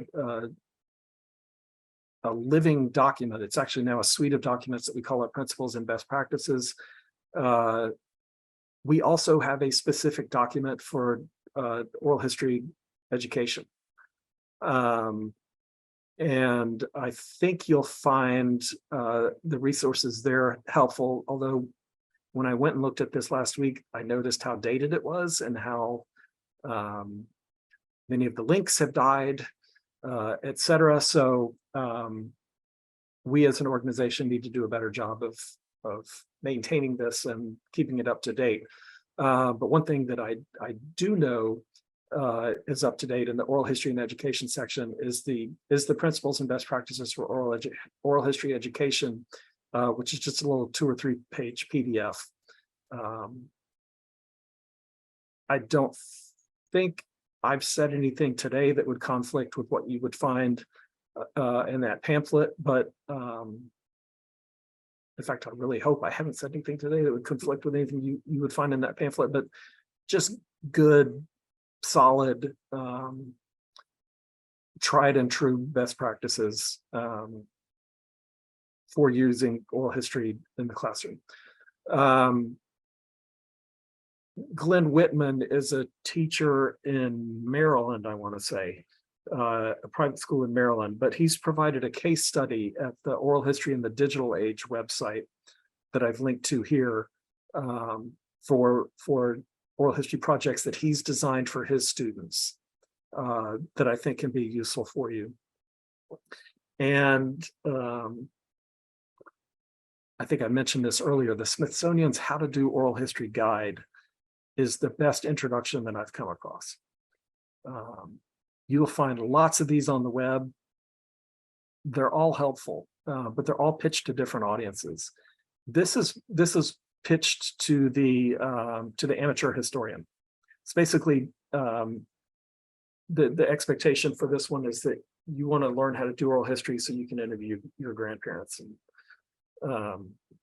it's really pitched to our students' level, I think. And so if you feel like you just need one place to start with how to do oral history, I think that's the best place to start. All right, again, you have that you have the PowerPoint in the Google Classroom. Hopefully everyone, if you haven't been able to access it yet, you will be able to. And if you're not able to, I'm happy to email it to you. But I want you to have all of those links together in one place. All right, I have not been monitoring the chat, so let me just take a look at that real quick. Jennifer says her students struggle with the follow-up questions. Join the club. It's something that it's definitely something that you get better at with practice. And I would hope that, depending on how much time you have,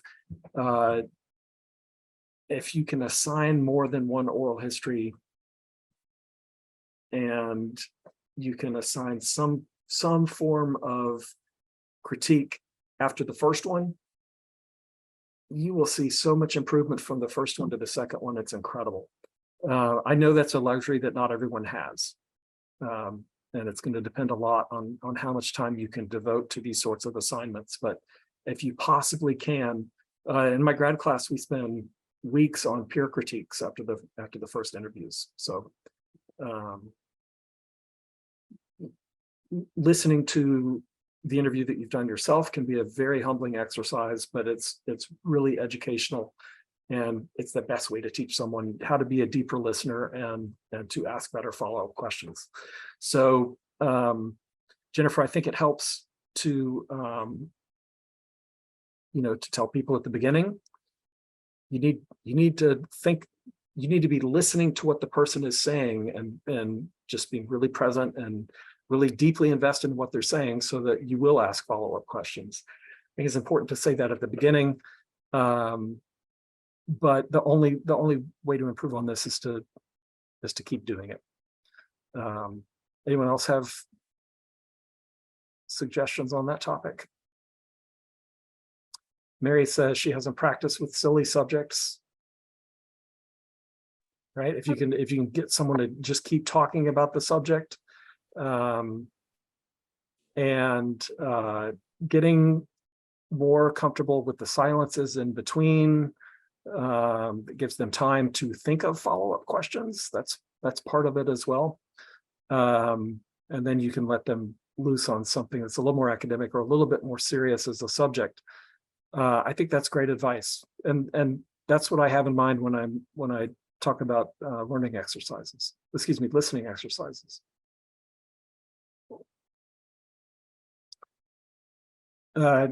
Christian, I hope I'm pronouncing your name correctly, but I agree with you that having them listen to other examples of the kind of oral history interviewing that we're talking about on podcasts or just accessing archival oral history collections or listening to people in popular culture who are good interviewers. Yes, right, like I wrote that like 30 seconds before you actually said it in the lecture.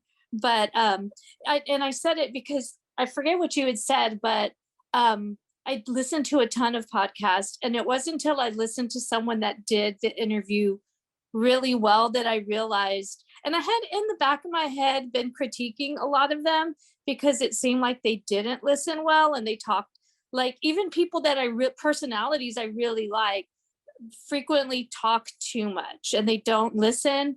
But one of the things that he did really well, it's talk easy, is he leans in when I think a lot of people would feel uncomfortable leaning in. If you think you've hit on a sensitive subject, we like to lean out, but in a very nurturing way, he would go back to things. And so I think I was wondering if training them or giving them the phrase, "Ooh, that's interesting." And it's like something they say to themselves in the back of their head to kind of you could even practice and have like a 3-minute something every now and again, like on a Friday, and then they could stop and say, ooh, that's interesting, when someone says something that requires more information, to kind of train them, oh, like that's a path I would like to go down. I would like to find out more about that. I want to know more about this. Tell me more about this. Yes. Anytime you're sending that that message to the person you're interviewing, you're doing well as an interviewer, whether or not you say it out loud, but if you're doing it through body language or eye contact or whatever, yeah, we're very much on the same page there. Yeah, it could even be very much like not a follow-up question, but just to tell me more about when you said this. You know, you said this a minute ago. Tell me more about it.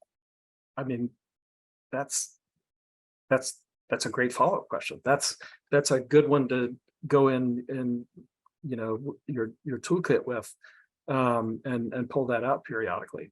Yeah, tell me more about that. You mentioned such and such. Tell me more about that. Samantha, do you pronounce this Ogillies? I recommend Ogillies to my students. I don't know about this. It's actually pronounced ologies. Okay. And so there's everything from gemology, anthropologies, stuff I've never heard of, domicology, which apparently is like a study of abandoned houses and abandoned buildings that they started doing up in Michigan because of the amount of abandoned houses and things like that in Detroit. And so I had students who went on there and they were like, I listened to something about vampirology or something. And they were like, this was the coolest thing ever. And I was like, that's why I keep telling you guys to listen to podcasts. You'll find something you're interested in, I promise. So, all right. Thank you for those. I'll look for those. Joan has a question about recording to Chromebooks.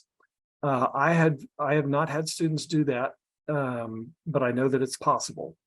So it will depend on, I'm looking, I have an HP laptop and I'm just looking real quick at the software that's downloaded on it.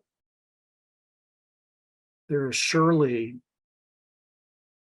something, you know, it's not voice memos, which is the basic voice recorder. This is just a basic app, for lack of a better word, that's downloaded on that came with my laptop, my HP laptop. So this one, I'm assuming that because I have earphones with a microphone plugged into this, that it would be recording from that microphone, but there's also a microphone in the laptop that you could record on. I don't know what the Chromebooks would have loaded onto them, but I'm pretty sure they would have something like that app loaded onto them. If not, it would be easy to find open source free recording software. Well, I know that some school districts will probably make it impossible to download any software onto a Chromebook. Let's hope that it comes preloaded with just that basic recording app. I'm pretty sure you could do it. I don't have the experience with it, but I'm pretty sure you could. Does anyone have experience with recording directly to Chromebooks or other laptops? Jennifer? Ours comes with QuickTime. Our district is very funny about YouTube for student usage. And so we have seen QuickTime on it. We used to all have Apple, and Apple was super easy, but they now have, only the teachers have Apples now, and the students have Chromebooks. Just to keep it interesting. Yeah. I tell you what, Joan, if do you have access to one of the Chromebooks that you can just mess around in and see what is possible? That's the best advice I can give you, is to just dig around in it yourself to see what's possible. Mary says they're Yeah, okay. I was gonna say they do have something that comes with all basic Chromebooks. I can't remember what it's called. It might just be called audio recorder or something like that. It's in the same place where if you want to take pictures or do a video, and it's on like every Chromebook. But I can't remember the name of it. I wish I could. I'm sorry. Okay, and Jennifer says you bought external microphones to use with Chromebooks. We were fortunate in that we got a grant because we are a PBL campus, and we were able to get all the more professional recording. What I liked about it, the kids didn't have to really think about it. They just plug it in, it cut down the background noise and allowed a nice crisper recording for the students, and they were able to use those microphones for probably half a dozen projects that we had. It's more professional. You know, an external microphone will up the audio quality noticeably. And Jennifer's right that it cuts down on background noise, especially whether or not you have access to external microphones. You want to have whatever microphone you're using within 3 or 4 feet of the person's mouth for the best audio recording. But an external microphone is going to really up the basic quality of the recording that you get out of it noticeably. I mean, you'll notice a difference. There's some other comments in here about Chromebooks. Hopefully we have settled that issue. Learning for Justice. I have not gone and looked at that for their lesson plan on oral history, but I have found other good lesson plans there. The Zen Education Project is another one that includes lesson plan. You know, again, as a civil rights historian, someone who teaches 20th century US history, the stuff that I'm familiar with is all from that pretty narrow slice of the pie of what you guys are teaching. But you probably have your own favorite sites like that where you see other teachers' lessons plans. This idea of having students interview each other at the beginning of the semester that Elizabeth mentions is a very good one. You didn't use the word nosy. This is from Elizabeth Vandervoort's comment in the chat. You didn't use the word nosy, but this is a situation in which nosiness becomes a good thing, a good quality. You can point that in a good direction for students who are doing oral histories. Less about nosiness and more about curiosity. So Elizabeth Close also recommends the partner interviews. This is one of my listening exercises. This is part of the practice before you send them, set them loose to record oral histories.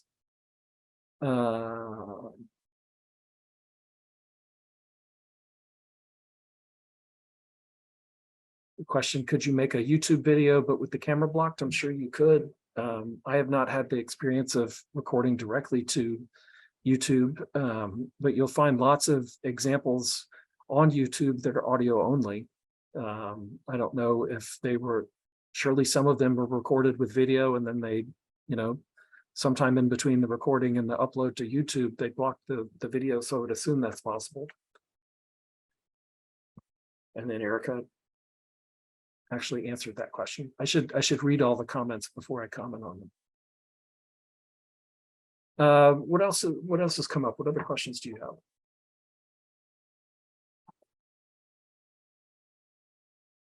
I found the story map that I like best that I've used, so I just put that in the chat.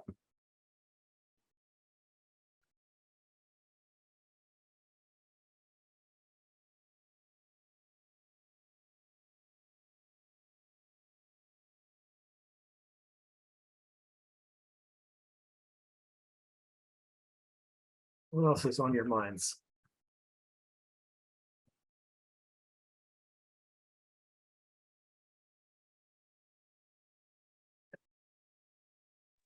Did you ever have a student come back and say that the person that they interviewed like didn't have enough to say?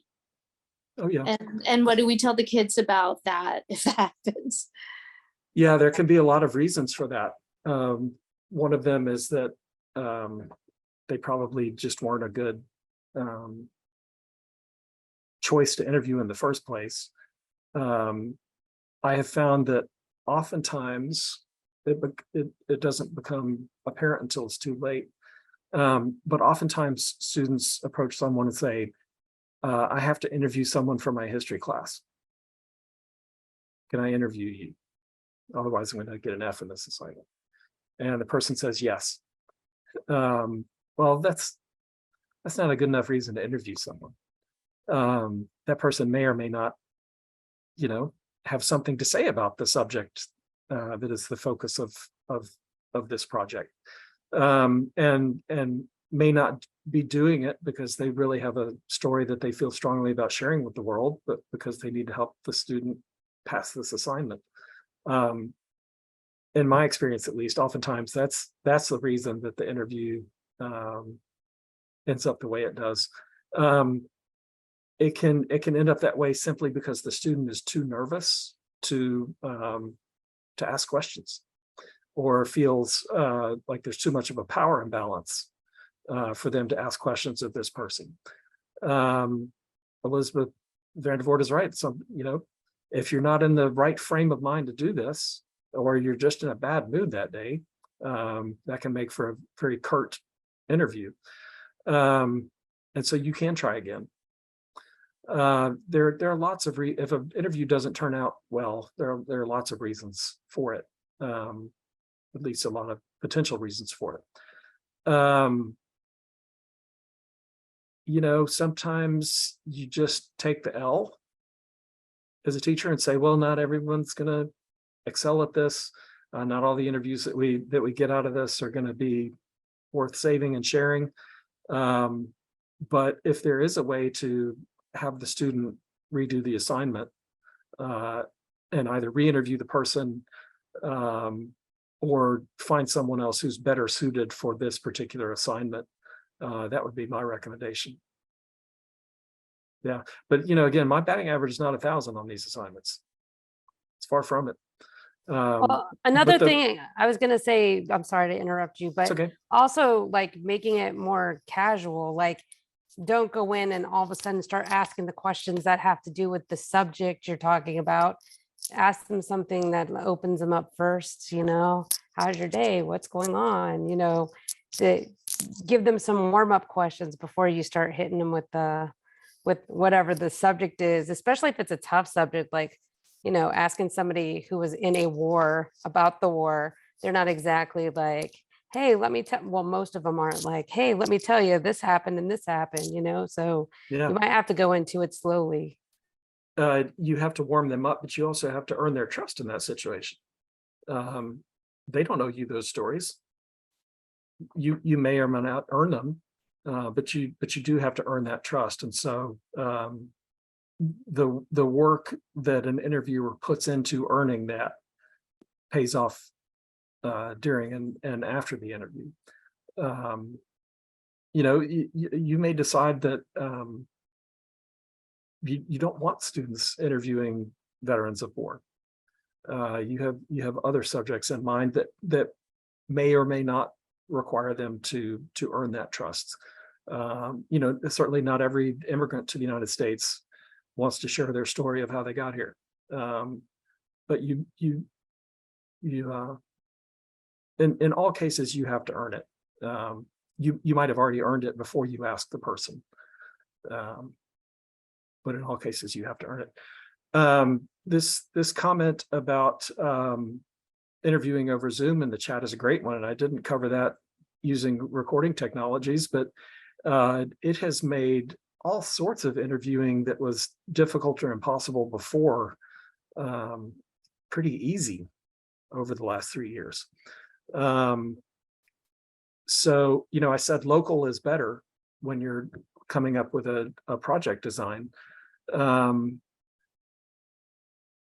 fact that Zoom enables us to interview anyone all over the world, just about, at least anyone who has access to the internet and then Zoom downloaded, is kind of the other side to that piece of advice. If students have access to people, who aren't in their communities or who are in their communities, but would just be more comfortable doing the interview that way. Excuse me. It's a great technology for this. I'll see if I can find the link real quick.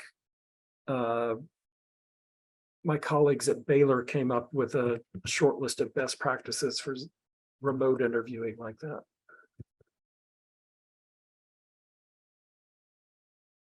Let's see real quick if I can find it.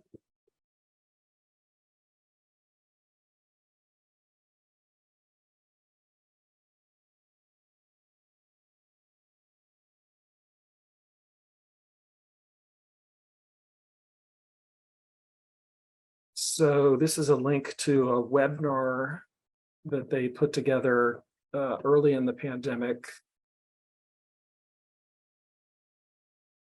with slides and a list of additional resources. I think they also published a white paper coming out of that. I'll just leave that there. If you do want to set students loose using Zoom, these are some things to think about there and some best practices.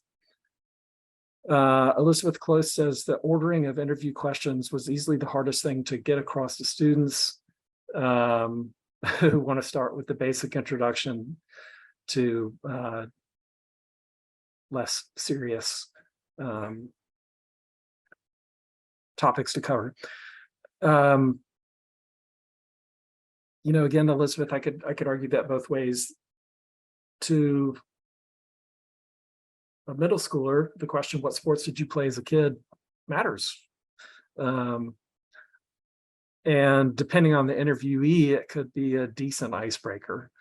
It's certainly not the first question I would ask, but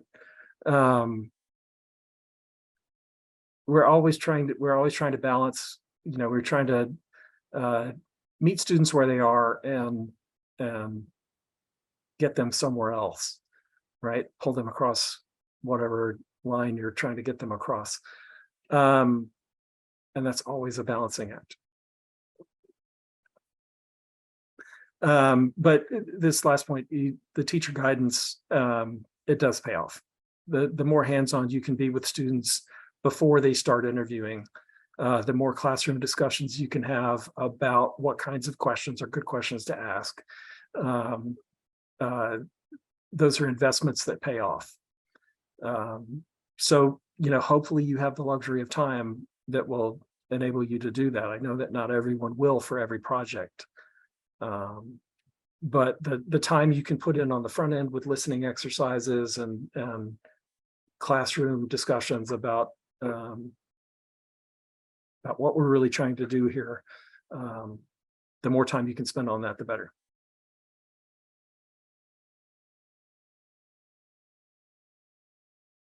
How many of you are thinking of assigning oral history to your students this coming year? I see one hand, I see two hands, 3 hands. What else do y'all feel like you need in order to do that well? Now I see lots of hands and thumbs up. That's good. What else can I tell you, or what other resource can I share with you that will help you do this well? Or do you just feel like you need to jump in?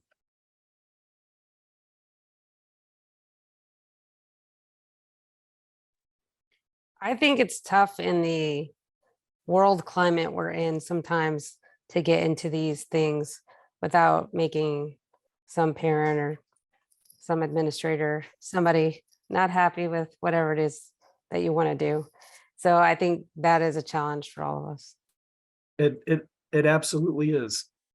And I really wish I had something profound to say that would make that all better. We're facing lots of headwinds, and several of you said in your answers to the pre-workshop questionnaire that you just wanted, how can I summarize this? You just wanted your students to think that studying the stuff was worthwhile in the first place. Well, they're getting lots of signals that it's not. And that humanities is a waste of time. So I know that we're all swimming against the tide here, but it's worth it. It's absolutely worth it. The pushback that you get, if you get any, will depend on the subjects that you choose, the design of your projects. So your community better than I do. You know what kind of support you have from your school administration. You know whether or not it's necessary to choose a quote unquote safe subject. Increasingly, every subject is an unsafe subject in this political climate, but if the work is worth doing, and we feel strongly enough that our students are going to get something out of it, that we want them to get out of it, then we have to do it. And I know that's easy for me to say, but it's one of the reasons that I keep doing it.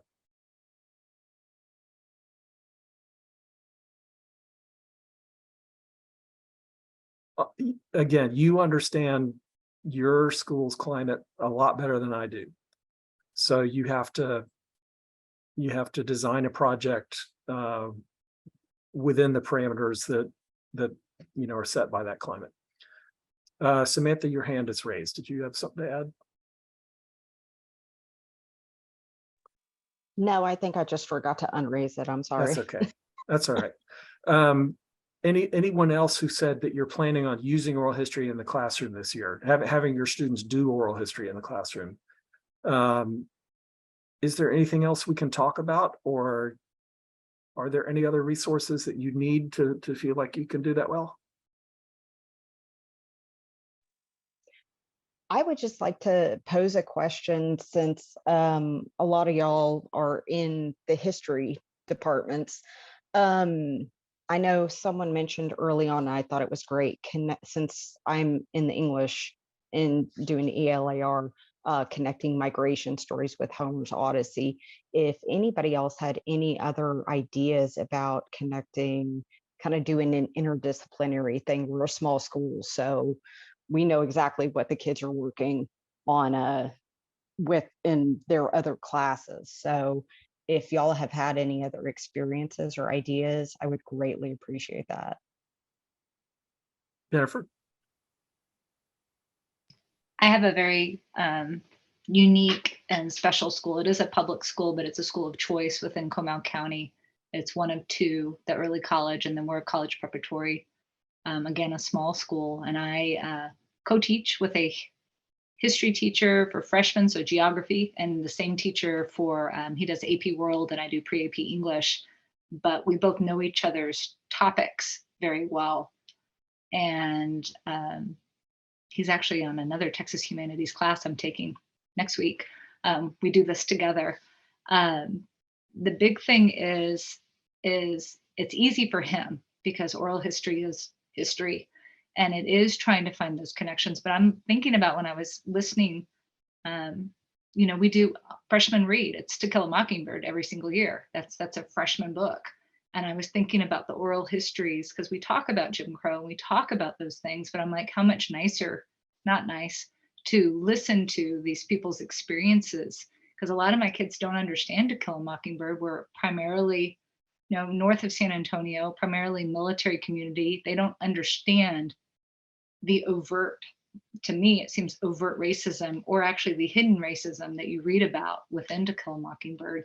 And I was thinking about incorporating Texas, because I like how it's more local, because we're always like, in Texas we weren't like that. Yeah, we were. I think it's important to show them those experiences that also happened within our local community, because it makes it more real for them.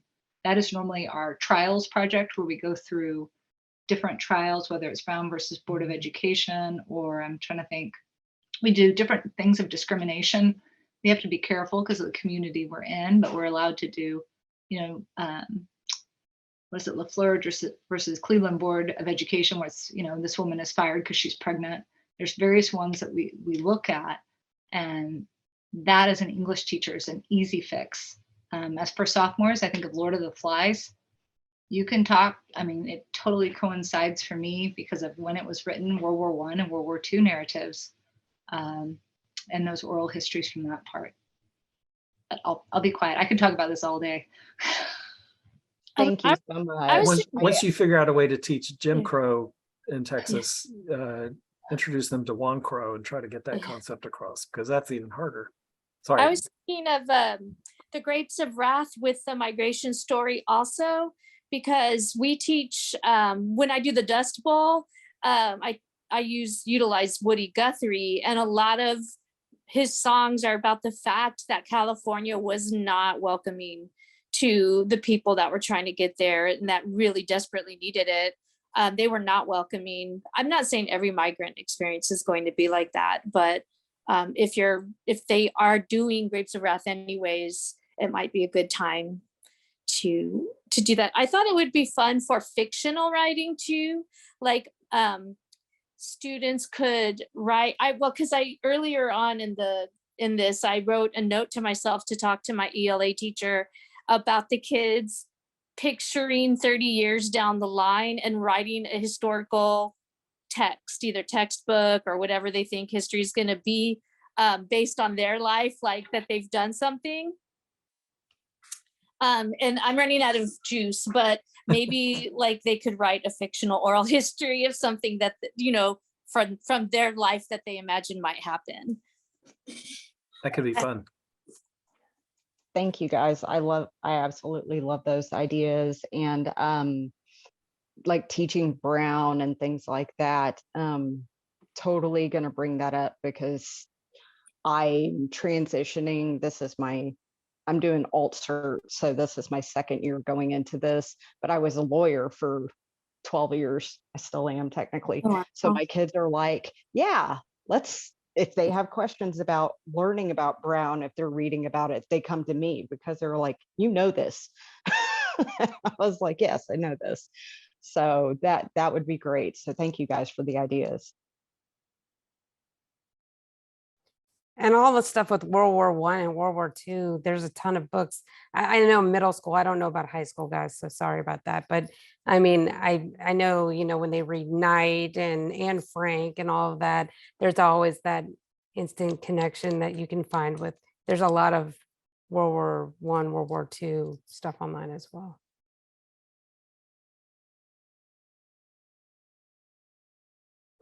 Elizabeth Close, would you just tell us real briefly about this document on your cross-curricular project work? Sure. Yeah, I just sorry, I had walked out to refill my water, but I thought I heard someone talking about like other classes besides social studies. And I just have been working on some professional development for my district in trying to get, for example, just using the Great Thanksgiving Listen as an example. So on that document, it just kind of, it's in the context of doing that project, how you could set that up. And again, high school specific, but probably could be done in middle school too. Like what you would do in a social studies class on day one and like an ELR class on day, and like the teachers would ideally like talk to each other and kind of plan that out. But it's just kind of like an optional teaching schedule to do this project. And to kind of work in some of like, again, honestly, just some of the pieces that, you know, that you've been highlighting and like explaining so well about the questioning and about practicing and the like specifically like the listening exercises. That's something I could definitely, I need to like think about and work more into my practice and what we do. I got the listening exercises idea from another university professor from an article in the journal.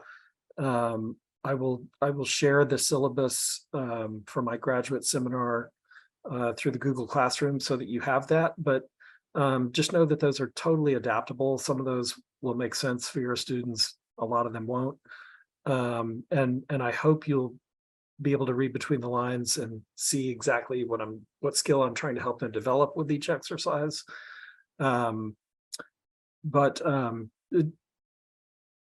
If you don't use those, come up with some others. Just even one or two can go a long way before you turn students loose on interviews.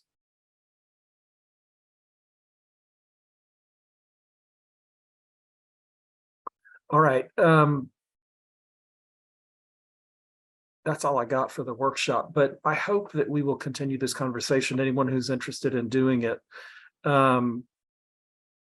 Kimiko and Liz and Elizabeth and I have discussed getting back together for a conversation in the fall and perhaps in the spring if people are interested in doing it. I don't know exactly what form that will take or exactly how we're going to put that together, but presumably we can just use the email addresses that you have used to sign up for this workshop to see who's interested in continuing the conversation. And it'll be totally optional, of course, but again, my hope is that we'll create a community of people who are doing this, who can share ideas and best practices, and maybe build from that to encourage more people to do it.